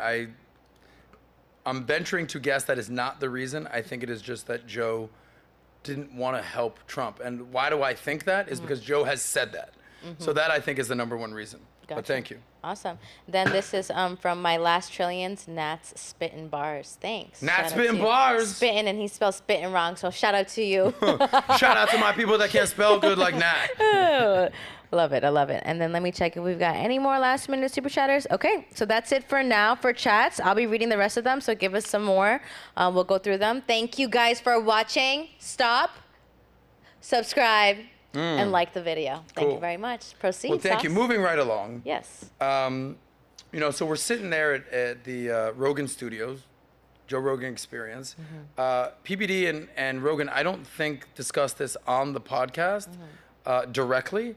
They did discuss big tech. They did bring up the Elon Musk, Zuck, but they did not address necessarily them fighting. But we did discuss that off camera, low key, with Rogan's team. We're like, do you think this will happen? Now, why is this applicable? Because, if they do fight, they might fight in an octagon. And, when you think of octagon, you think of UFC. And when you think of UFC, you think of Dana White. And when you think of UFC and Dana White in an octagon, you might think of a host who hosts the #1 podcast in the world, Joe Rogan, but he also hosts the MC of UFC. So I think it's sort of applicable now that we just discussed Rogan, the Joe Rogan Experience, and our conversations there and our experience there. Behind the scenes, we're like, do you think this Elon Musk, Mark Zuckerberg thing is happening? And everyone's like, we'll see. We don't know. We'd love to see it. I don't know. Opinion. So we'll see what happened with that.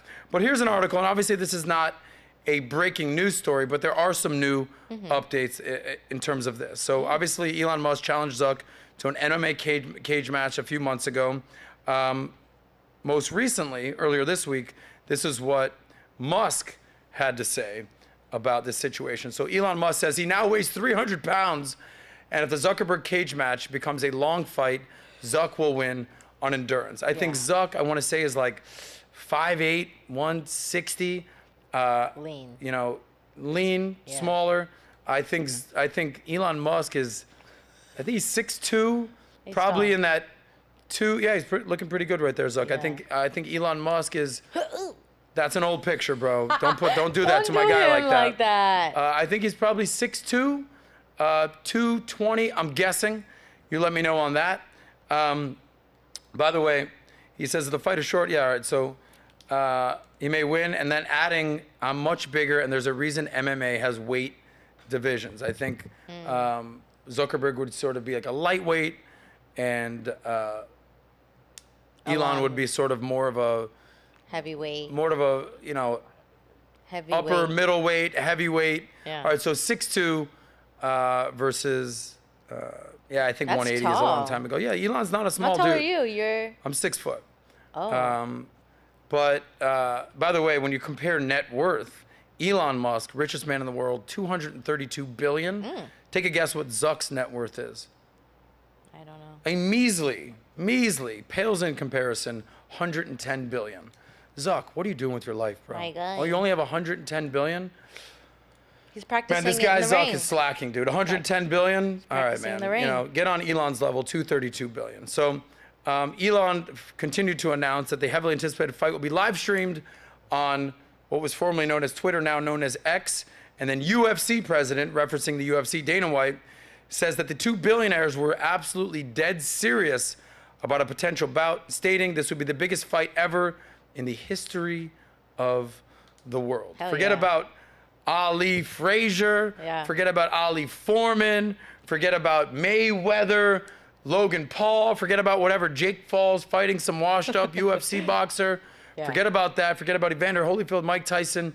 Will Elon Musk and Mark Zuckerberg be the biggest fight of all time? Oh, yeah. How about that? Can we do a poll on that, or is that going to shock the system? Yeah. Who would win in a fight, Elon or Zuck? I think we Cage did this match. We'll see what happens with that. poll. I would love to see that. On the other hand, Zuckerberg has been skeptical about Musk's intentions, saying that no date has been set for the fight. Zuckerberg posted on his version of Twitter, now on X, which is called Threads. Yes. He said, I suggested August 26th, which is in a couple weeks, Yeah. when he first challenged him, but he hasn't confirmed, and he's not holding his breath. So while we're doing this poll, Elon versus Musk, which would, I would assume, happen on a UFC Dana White octagon-esque scenario, being emceed by Joe Rogan, new friend of ours. Joe Rogan, thank you. I would like to know who you would want to win, or who you think would win in that.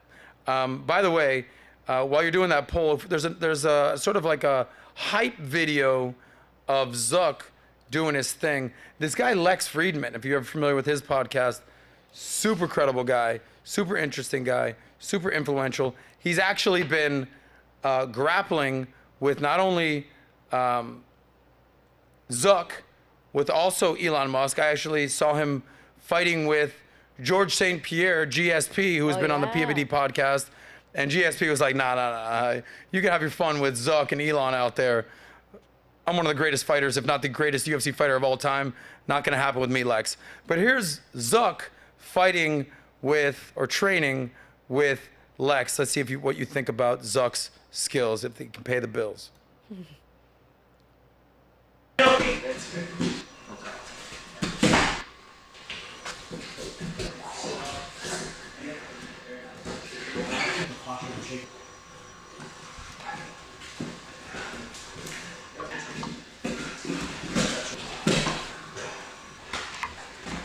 Nice, Mark. There it is.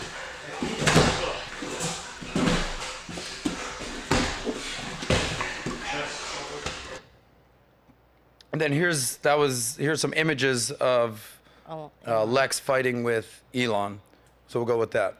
So it's very interesting to see this dynamic. Podcasters, Rogan, Lex Friedman, PBD, myself. And you got billionaires. You got the Zucks of the world, the Elons of the world. Then you've got fighters, the MMAs of the world, Dana White, Joe Rogan, George St. Pierre. You know, I smell something cooking with these billionaire podcasting, fighting situation. Just something's a brewing here. I think the world would want to see that fight, but I'll make one addendum to this situation. Addendum. Not only would I like to see a fight, I think the world would see a fight. I would love to see an intellectual debate. Me too. Between Zuck and Musk, because I think it would be a disservice to the rest of America just to see them fight. Yeah. What does that solve? Who's stronger? Who's tougher? Cool, all good. But I think you have two techno billionaires, technocrats who run Silicon Valley, Facebook. You know, Elon Musk said he's not leaving Silicon Valley and did sort of an ode to San Francisco. We know that Zuck left Harvard and made his way with Facebook, now Meta, out there in the Silicon Valley. But I would not only like to see a fight, I would like to see an intellectual debate. I think that would sort of raise the standards of what these guys are doing. I think they have a lot of insight with technology, with AI, with social media, with elections, with free speech, everything that they know about how government, big tech, duopoly sort of works. That is something I would love to see. So as much as the fighting will get the clicks and the eyeballs, I think the substance of those two having an intellectual debate is something that the world not only wants to see, but needs. So for the Rogans of the world, for the Dana Whites of the world, for the PBDs of the world, let's see if we can make this fight happen, but let's see if we can make this debate happen. You guys let me know your thoughts. I would Cool. love to see that. So moving right along, we did the Joe Rogan podcast. We did the Joe Rogan Experience. We left the next day. We got on a flight, private jet. I'm only flying private these days. Oh, Just kidding. excuse me. When someone invites you to fly private, you go. But for the rest of the time, You go. fly commercial, y'all. So we fly back. Why do we fly back? Because I have a show I got to do. Yes. Because for a year, we've been going back and forth with Nick Fuentes' camp about doing a podcast. I was like, I don't know. I'm more about finance and romance and helping men achieve the things they want in life, whether that's money, whether that's women, whether that's networking, whether that's becoming the best version of themselves. But more and more, as I'm growing on my own, I do believe that where valuetainment plays an important role is having discussions, especially with people who have been canceled or don't have the opportunity to voice their opinions or give their thoughts on mainstream media or on platforms that have canceled them. So the more and more I thought of it, there were people saying, don't do it with Fuentes. There are people saying you should absolutely do it with it. And I'm factoring on, these are people's opinions that I value beyond, that's why I'm going to them. But ultimately I went with my gut and I said, you know what? I think it'll be an interesting conversation of a Jewish man from Valuetainment hosting a conversation with an alleged white supremacist anti-Semite known as Nick Fuentes. And I'm glad that I did the experience. So we rushed back from Rogan, got here change real quickly. Boom, Nick's here. Nice to meet you. Now, we were joined by an awesome panel, Michael Sartain, Alpha Nima, Catalina Loff, who was running for Congress in Nick Fuentes' home state of all places, Illinois, and then also Amy, who I find to be a very smart woman. Yes. And then also Nat joined the panel. Yay. And it was an interesting conversation with Nick. And now, if you buy the rumors, you would think that Nick is the reincarnation of evil, if you buy what the media is selling you. Yeah. But I can tell you firsthand that I didn't have that experience at all. We actually got along. I found him to be respectful. We did a Zoom call before the show to get on the same page because we wanted the episode to not get taken down. We didn't want to draw any red flags or get any strikes from YouTube. So he helped us sort of process that. And our teams were working very much in unison. But at the same time, he's been charged with pretty serious, Allegations. I won't even say allegations, just for what he stands for. So we had a conversation around what it means to be a man, a type of man. And I directly asked him sort of the tough questions of what he's been accused of saying or actually has said. So here's the first clip where I said, Nick, this is your bio. I love now, if I've that. learned anything from Andrew Tate or being in discussions with Trump's camp or certainly sitting down with Alex Jones, you can't necessarily trust the bios that you will read on Wikipedia. Yes. So I asked him point blank, this is your bio. How much of this is accurate? How much of this is fake news? Dispel the rumors. Set the record straight. Who are you? So here's a question of me asking Nick, all right, Nick, this is what your bio says. Please respond. Here's that clip. Some of it is probably accurate. I would say most of it. Some of it might not be. Because I would like your message to be conveyed correctly. Sure. So I'm just going to read you a couple things of what it says, but then I would forget about this. 1.5. You write your own bio. I'm going to give you this, and you say, you know what? Here's what I stand for. Short, quick, not a whole espousal, right? Nick Fuentes, known for holding anti-Semitic views and denying the Holocaust. That's what it says here. He's a far-right supremacist and political commentator and live streamer. He identifies as a member of the incel movement and as a supporter of authoritarian government, and is a Catholic integralist. Integralist. Gotta learn how to read. And white Christian nationalist. In 2020, seeking to establish a white supremacist conference to rival CPAC, Fuentes began holding the annual America First Political Action Committee, AFPAC. Fuentes attended the 2017 white supremacist rally in Charlottesville, and later as the attendee of speaker events preceding the 2021 United States Capitol attack. So there's a bio. How much of that is accurate? And here's your chance to write your own bio. Well, a lot of it's not true. Every time they say my name, they got to throw in white supremacist, white nationalist, anti-Semitic, neo-Nazi. You know, I don't identify with any of those things. I'd say I'm a Catholic American nationalist. Catholic American nationalist. But you know, I understand that. Okay, cool.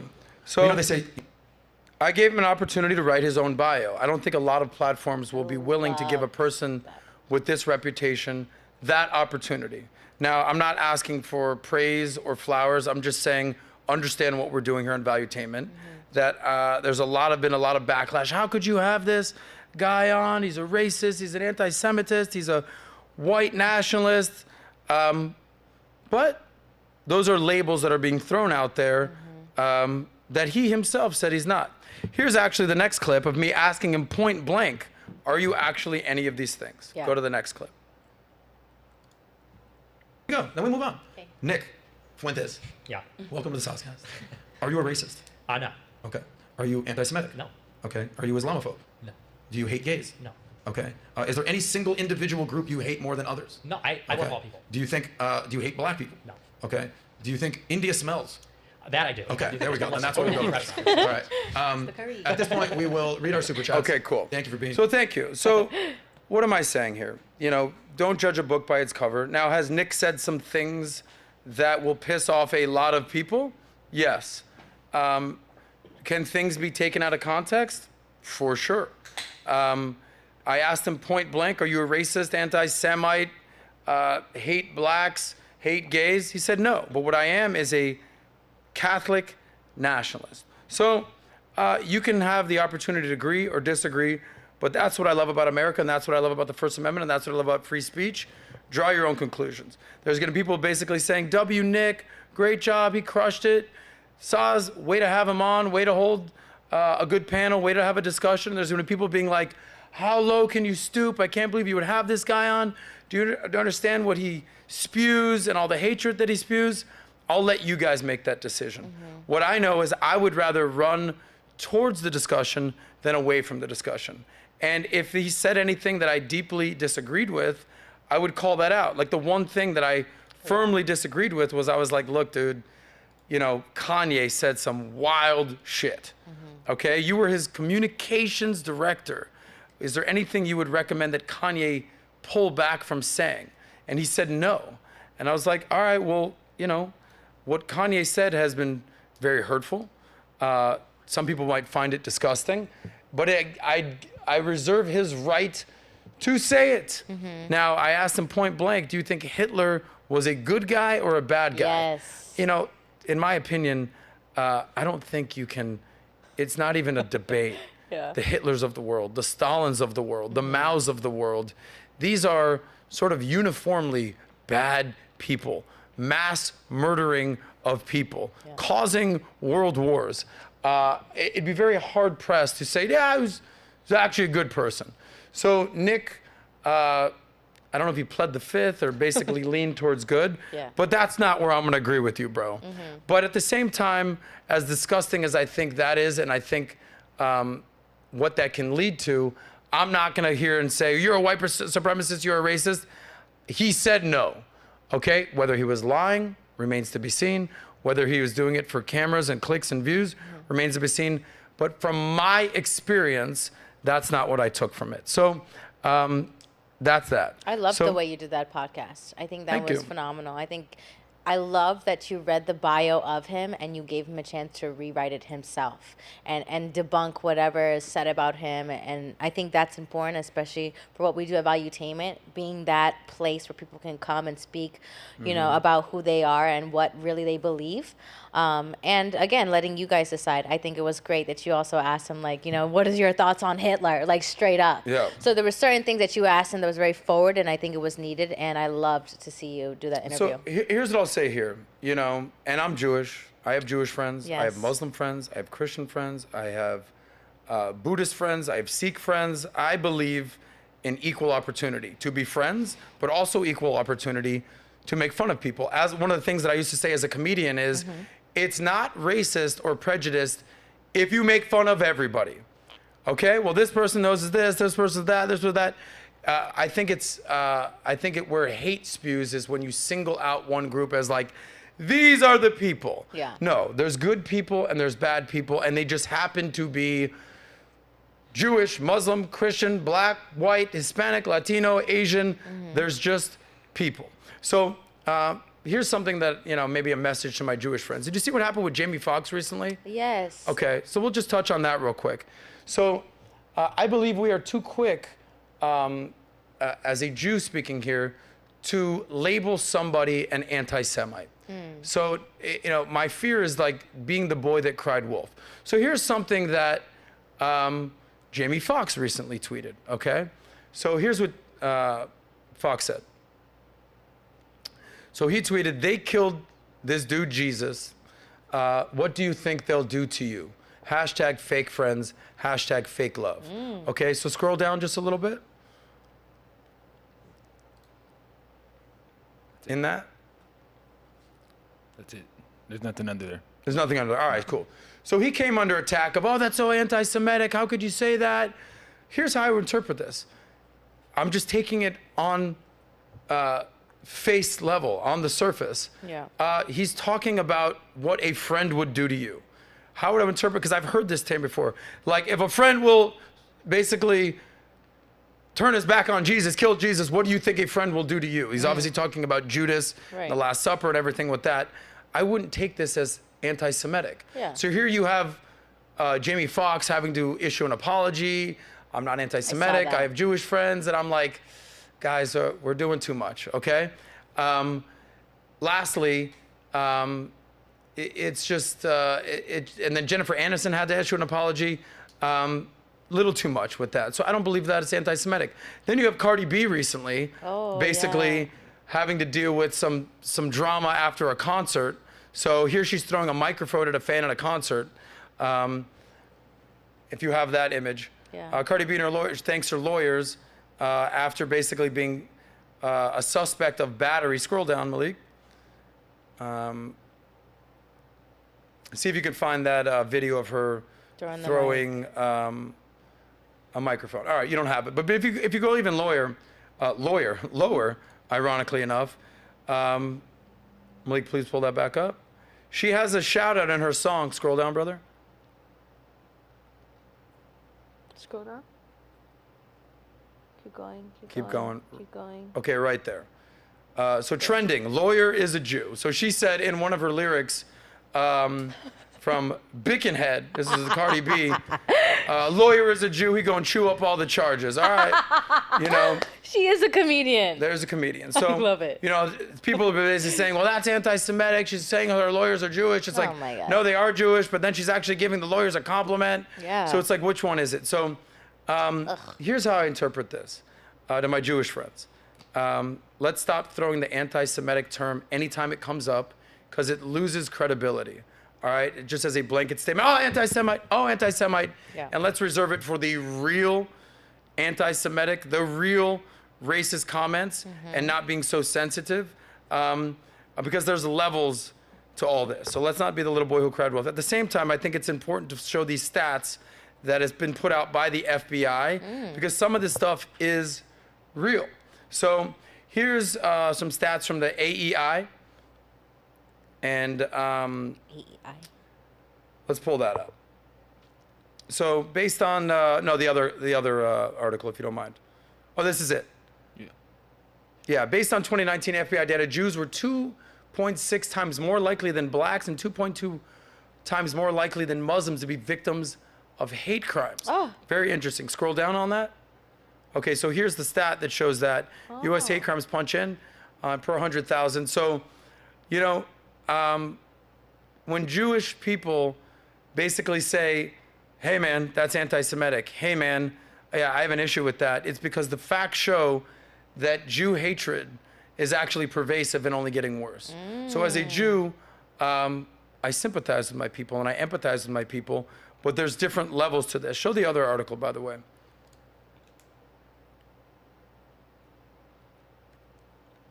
So anti-Semitic incidents are on the rise across the U.S., report finds. If you scroll down, basically it shows that the ADL, the Anti-Defamation League, found that anti-Semitic incidents in the U.S. increased by more than 35% from 2,700 in 2021 to over 3,700 in 2022.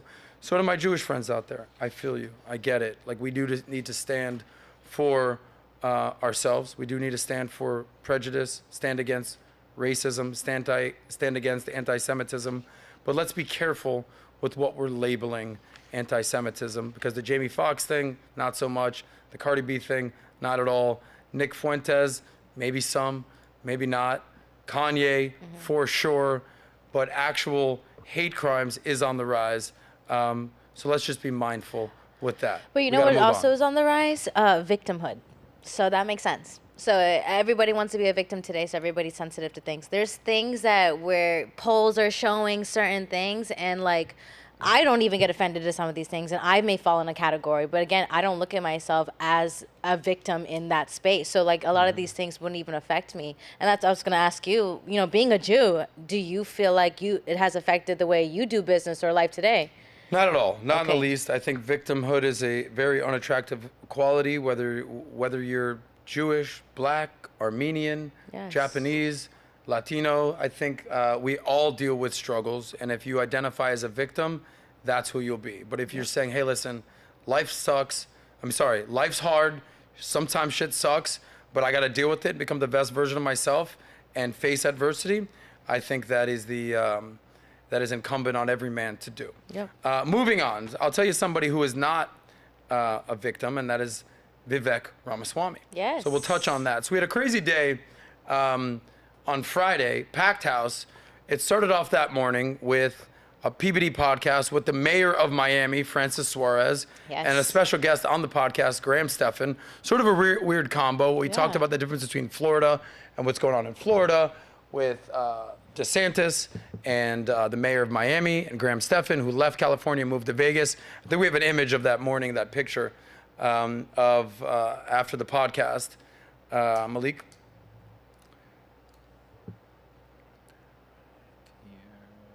Okay, well, he's pulling up the image. So anyway, this is something that I would give the power of networking. I've known the mayor for years. I've interviewed him multiple times. Here he goes. You have the mayor of Miami right in the middle, Francis Suarez, famous for basically his famous tweet, "How can I help?" which is encouraging Silicon Valley and Elon Musk to basically anoint Miami as the #1 future city in America, let's say. Graham Stephan, little dude, but packs a powerful punch. Short king. PBD, Short King, and Tom Ellsworth, awesome podcast. That's how the day started. I met Graham years ago at a FinCon event. See? Known him for years. I've known the mayor for years. But sometimes good thing takes time. This is the first time that either of them were on the PBD podcast. So a lot of this happened years after we met. This goes back to the power of networking, playing the long game, being likable, not being too needy, not being like someone that's like, please, can we do something? Like I say all the time, people like doing business with people they like. No matter what business you're in the people business. Speaking of someone who's in the people business, this guy Vivek is everywhere. Yes. He's meeting with people. He's meeting with constituents. He's going on every show, every panel. He ain't shy. Yeah. And this guy is an absolute beast. And this past week, he came on Valuetainment and did the PBD podcast town hall here. Super likable guy. The first time we had him on the podcast was a few months ago. Hey man, here's my number. Let's keep in touch. Awesome. Developed a relationship with PBD, and this whole thing manifested. And we had a packed house here, couple hundred people, packed house, questions, answers, panel galore. Awesome town hall. That's something that we're going to be doing more of here at Valuetainment. Here's actually a clip of a little behind the scenes before Vivek took the stage. Here's me doing a little Instagram story of PBD coming out and Vivek getting ready to come out. Let's play that. And CEO of Valuetainment, Patrick Bet-David!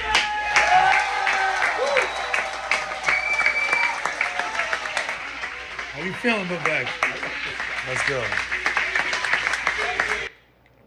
So Vivek was awesome. Yeah. He was amazing.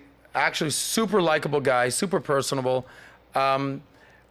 I mean, just nailed every answer. Boom, here's what I would do with China. Boom, here's what I would do with Russia. Boom, here's what I would do with the wokeness. Boom, here's what I would do with ESG. Boom, here's how I would handle Trump. Boom, boom, boom. But the one question, which I think is going to be the biggest challenge for him, speaking of sitting down with all types of people, black, white, Latino, Hispanic, Hindu, was this question that came from an audience member. So I said, will Vivek be the first millennial president? But what are the chances he's the first Hindu president? Obviously, the big question is, as he's sort of coming closer to DeSantis in the polls, does he have any chance of beating Trump? Now, he's a tech, Wall Street, multi-millionaire, super likable guy, super smart guy. But is this a challenge that can be overcome? So here's the question. Let's play that clip. Unabashedly proclaim that one of your tenets is God is real.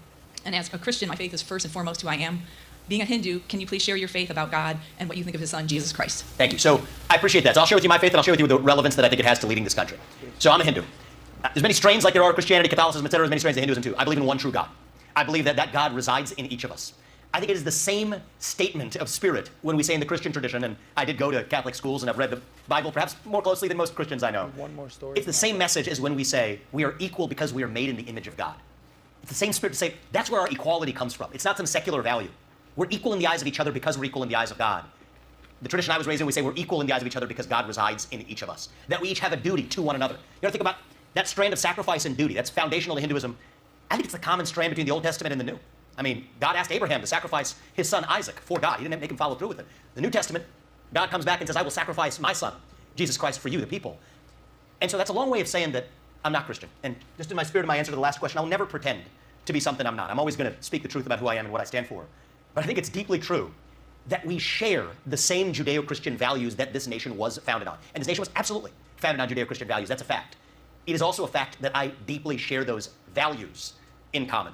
And to be honest, does our church, does our family, when there's a Hindu temple available, will we go for our collection of self to a church if that's the next closest available opportunity for prayer? Yes, we will. And so in our tradition, we say Jesus Christ is a son of God. I understand that's different than saying he's the son of God, but we share the same value set in common. And I'm not running to be pastor-in-chief. I'm running to be commander-in-chief. It's a different role. And for that role, I think we share the same value. So the guy's a beast. The guy's an absolute beast. On stage, off stage, super likable.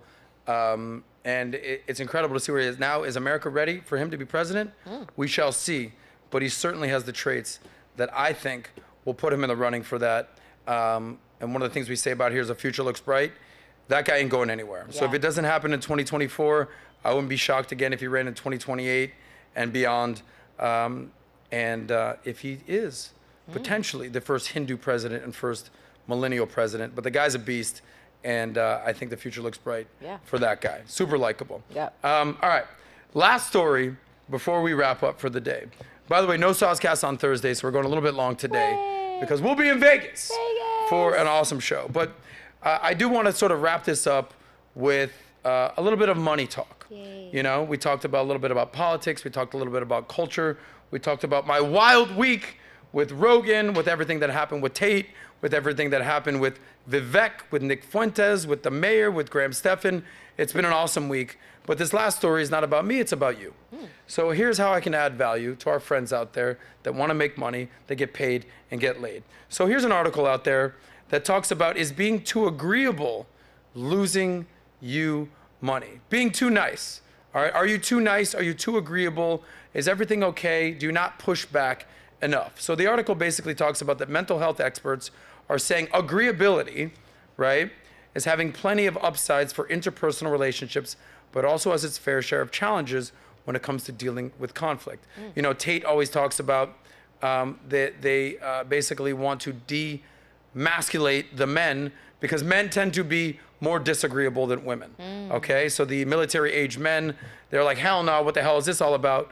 And they'll speak up and say something where women tend to be a little bit more agreeable. But at the same time, you also hear sort of anecdotal stories about men becoming more feminine, not being confident, not speaking up enough, not saying what's on their mind, our fear of pissing people off or being disagreeable. But here's some stories about why being disagreeable and not being agreeable might actually be helpful. So people who are highly agreeable, yes, they can be friendly, but in turn, making them an easy target to be taken advantage of. Agreeable people try to please others and steer clear of arguments. So making it easy for disagreeable people to get their way, right? So how is agreeability losing you money? That's the question, because it's a money conversation, and not only so much a position of money, but your network, how people know you, your reputation, that will all lead to the bottom line, which is your money. So psychologists say that agreeableness, okay, make people more likely to prioritize personal relationships. I don't want to defend anybody or offend anybody. I don't want to piss anybody off. I don't want to get in the way. I don't want to make waves. Putting that over their career and income and basically saying, all right, like, let me do what I got to do to get this job done, to make money. I don't care who I piss off. So that being agreeable might lend you to go into fields like lower paying fields, like being a teacher, or certain instances where you're just like, listen, I don't want to make waves. I don't want to piss people off. And fields that do pay less, but involve more caretaking and human interaction. So this is something, I've never been the most agreeable person. Sometimes I speak my mind, sometimes too much, but there's a barometer of that. There's a spectrum of that, which we're going to talk about right now. So PBD and I have actually talked about this. He's like, Soz is amazing. I met him at a financial conference 10 years ago. He wasn't shy, but he wasn't, doing too much. He was kind of like a good balance of being assertive, being selfish in a way, but not doing too much. So here's a couple clips from PBD that we've sort of clipped to highlight maybe how you should be and how you should act as a man. Here's the first one, talking about PBD basically saying, you can't please everybody. This is in an episode he did called A Major Mistake First Time Millionaires Make. Roll that clip. I believe it starts at 4:35, Malik. To be at that level. But do I want to please everybody? No. Do I want to please every person that's ever been in our lives? No. Every relative? Definitely not. Why not? It's impossible. It's impossible. You try to do that, you will not live a happy life. Other people will try to suck all the energy out of you. You will not live a happy life. You know who you should never explain yourself to? You know this whole concept of so tell me why you were late. I got into a car accident on the way here. Here's a picture. Here's where I was at. Look at the time at the top, 7:38. Pat, I'm never late. You know what? You're right. Cool. You good? Everybody good? Pat, everything's good. I'm here. I'm gonna get the things done. You mind if I take an hour to go get the car situated? I mean, do your thing. Cool. Because there's that, right? All Now, good. So essentially, you can't please everybody. There's a famous line in a song. It's like, you try to please everybody all the time, all that. And I'm butchering that right now. But, Pat talks about the book that's coming out December 5th that he gifted to Rogan, Choose Your Enemies Wisely. You have to understand, at some point, you're going to piss people off. You can't take the middle ground on everything. You're going to have to choose an enemy. You're going to have to piss some people off. And that's okay, because not everybody is going to like you.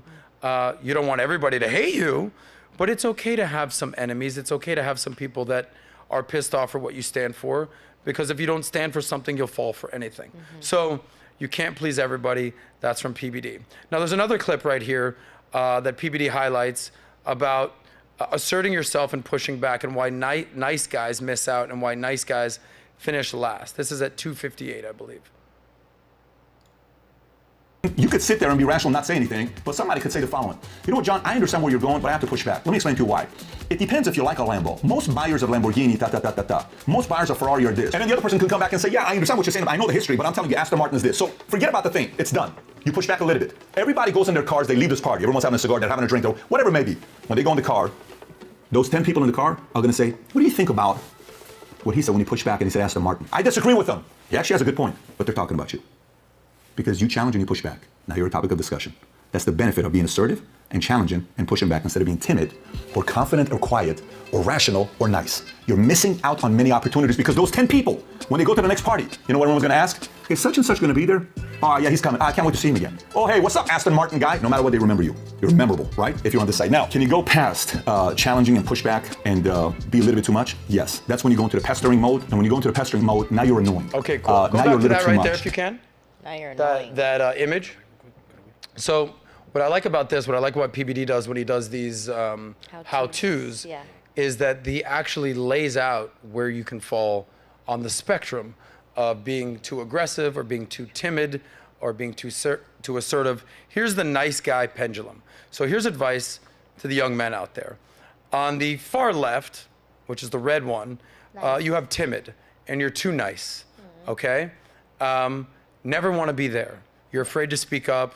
You're afraid to say what's on your mind. You don't want to offend anybody. Not the place to be. The next level after that, dark blue, is confident. All right, I'm listening. I'm standing there. I might not push back. I might not say anything, but I'll give my 2 cents, but not offend anybody. Cool. That's better than being timid. Yeah. Beyond that is being rational. Okay? Seeing both sides of the argument. Cool. I hear what you're saying. I hear what you're saying. Cool. You're not getting emotional about things, but at the same time, you might not be speaking up and saying what's on your mind. So the next level on that is being assertive. Okay? You're rational, you're confident, but you're also saying, yeah, I don't know about that, bro. Because, and Pat gave the example of 2 different types of cars, whatever it is, an Aston Martin or a Lamborghini. And now you're like, oh, what do you mean you don't know? And then I think that's what I've learned from PBD podcast, sitting next to him for the last 4 years, is he'll push back, but push back respectfully. He'll say, allow me to give you a little pushback. And by the way, you can push back to me. But that's where you find the true sense of the argument. And that's where you find the truth, is pushing back and saying, yeah, I don't know about that, bro. I don't know about that. So I do sales. And I'll say, so I did my financial sale career that I do. I had a big account call me, big account, massive. And he's like, here's why I don't like what you do. Here's why I don't like what your industry does. Here's why I don't like this. Going on. And I say, you know, Tom, I hear you. And I respect what you're saying. But let me tell you why I like what we do. And let me state the case for why I think it's important for this financial product. And do you know that our clients X, Y, and Z, I did the call right here. Yeah. Do you know why our clients actually appreciate that? And do you know how many thank you letters I get because they didn't just let their policy lapse and they actually got money for their policy? So yeah, I understand where you're coming from, that sometimes it takes too long or there's a lot of information required. But the bottom line is, would you rather have a client lapse a policy for nothing or have them do a settlement for $250,000? Which one would you advise your client to do? He goes, well, you know, at the end of the day, I would probably have them do the $250,000. So you're agreeing with me. So, and he's like, yeah, you actually have a point. So the point was this: I was respectfully assertive.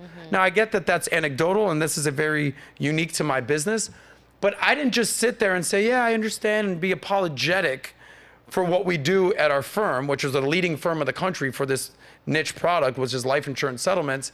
I said, no, this is why our clients appreciate this. It wasn't a personal attack. I didn't come at him. I said, this is why the clients appreciate this product. At the end of the day, he's like, you know what, you're absolutely right. And let me reconsider where I'm at. But if I wasn't assertive with him and just sort of was a scaredy cat and I was like, oh, this is a massive guy who is a massive, massive financial advisor, I don't want to push back for fear of basically him saying, you know, how dare you? I was like, no, let me stand my ground. And he appreciated it and it worked out in the end. So now, looking at that spectrum real quick, if we can go back to that clip, there's challenging. Yeah. That's the next level. I challenged him, but I wasn't disrespectful. So the last element here is where I think a lot of people, certainly the super aggressive, super hardcore guys, is they don't get the message. Okay, can we minimize the screen, by the way? Can we see what's on the bottom? Or raise the screen, because I can see there's nice on the left. What's on the bottom right? Maybe just raise that up a little bit. What does it say? Bottom right is nice spectrum, on the right spectrum. Oh, pestering, correct. There's people that don't get the message. Yes. There's people that don't get the hint.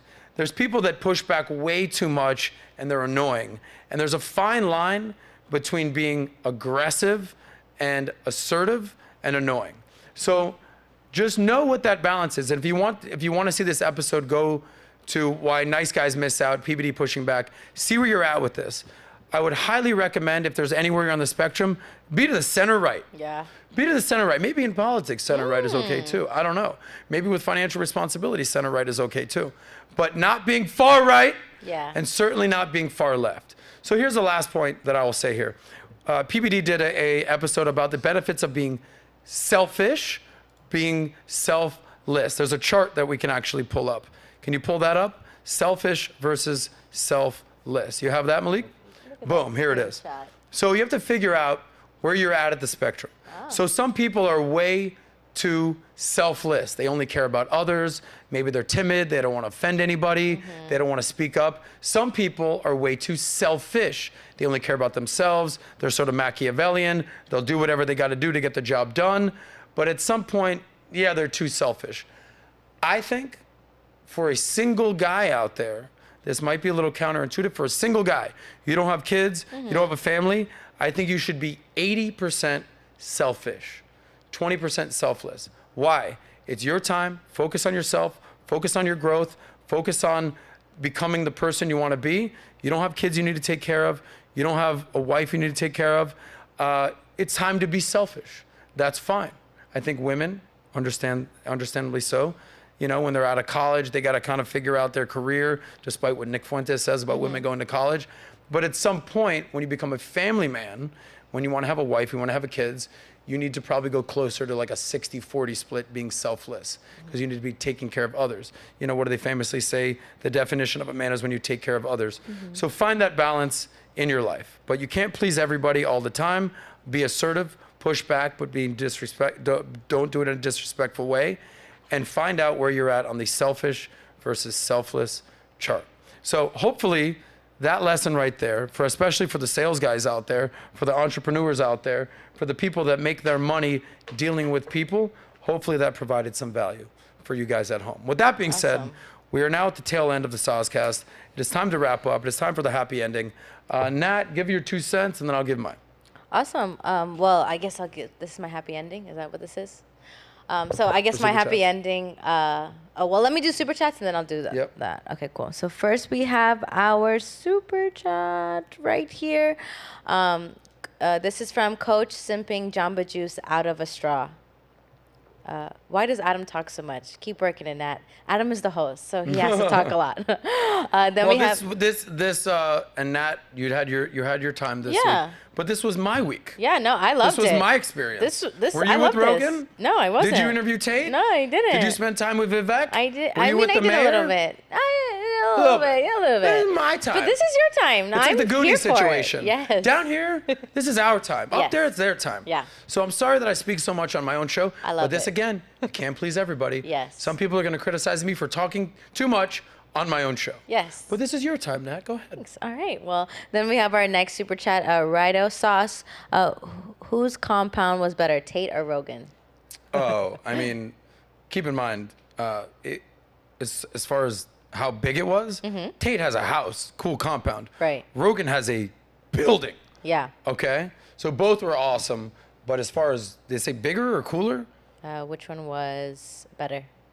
But they were both awesome. I'm not going to pick. It was both amazing experience. Awesome. But as far as size, square feet, Yeah. Rogan's was 10 times bigger. Oh, yeah, makes sense. Then we have Marlon Brimmer. No, he said that these things himself. You're whitewashing, disgusting. Then we have Ramon Rendon. Adam, we'll forgive you for wasting our time with having Nima on the show with Fuentes. Next time, leave him off so we cannot hear the annoying micro comments. I'm not a Fuentes fan either. Thank you for your forgiveness. Thank you for your feedback. Let me check any more chats, and I think that is it for super chats. Thank you guys all for super chats today. Today was a great episode. My 2 cents, my takeaway. I think today's episode, I like doing these Sauce and Nachos because, again, like I said earlier, I kind of get to see your perspective. And I think today's episode and everything we talked about was getting to see your perspective in a different position in meeting these individuals. And I think watching you grow in this space of podcasting and networking, you're also learning to play a different role with these individuals. You know, you used to be kind of the back burner, the back end, and now you're at the front end. Now you're interviewing. Now you're around these people. And I think it's interesting to see kind of your journey and your growth, and I love to hear your experience Thanks, today. Nat. Great job today. W Nat. W Nat. Thank you guys for joining in for this Tuesday episode of the SOSCAST. Malik, thank you for doing what you do. Nat, thank you for doing what you do. Thanks. Reminder to thank your teammates. Yes. Thank you for the production staff that puts us all this stuff together. Yay. And thank you guys for being a part of this. We're only getting bigger. We're only getting better. Do I have room for improvement? You better believe it. We all do.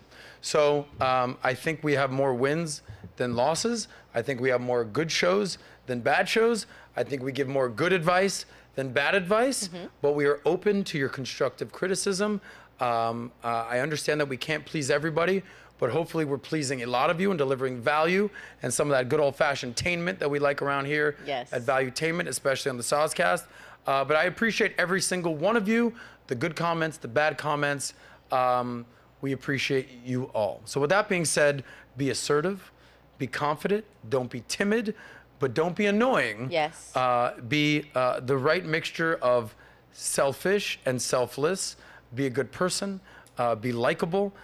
People like doing business with people they like, whether it's Tate, whether it's Rogan, whether it's Vivek, whether it's the mayor of Miami, whether it's Graham Stephan. We, hopefully, to take a line from the BizDoc, left people better than we found them, enjoyed our experience with them. They enjoyed our experience with them, with us. And we'll keep coming back for more. Maybe there's more Rogan on the agenda. Ooh. Maybe there's more Tate on the agenda. Ooh. There's certainly going to be more Mayor of Miami on the agenda. I'm sure there's going to be more Vivek on the agenda. There might even be more Nick Fuentes on the agenda. Ooh. We'll see. But that's what we do over here at Valuetainment. That's what we do here on the SOSCAST. Thank you for joining us. We'll see you next time. It's We the out. SOSCAST, baby.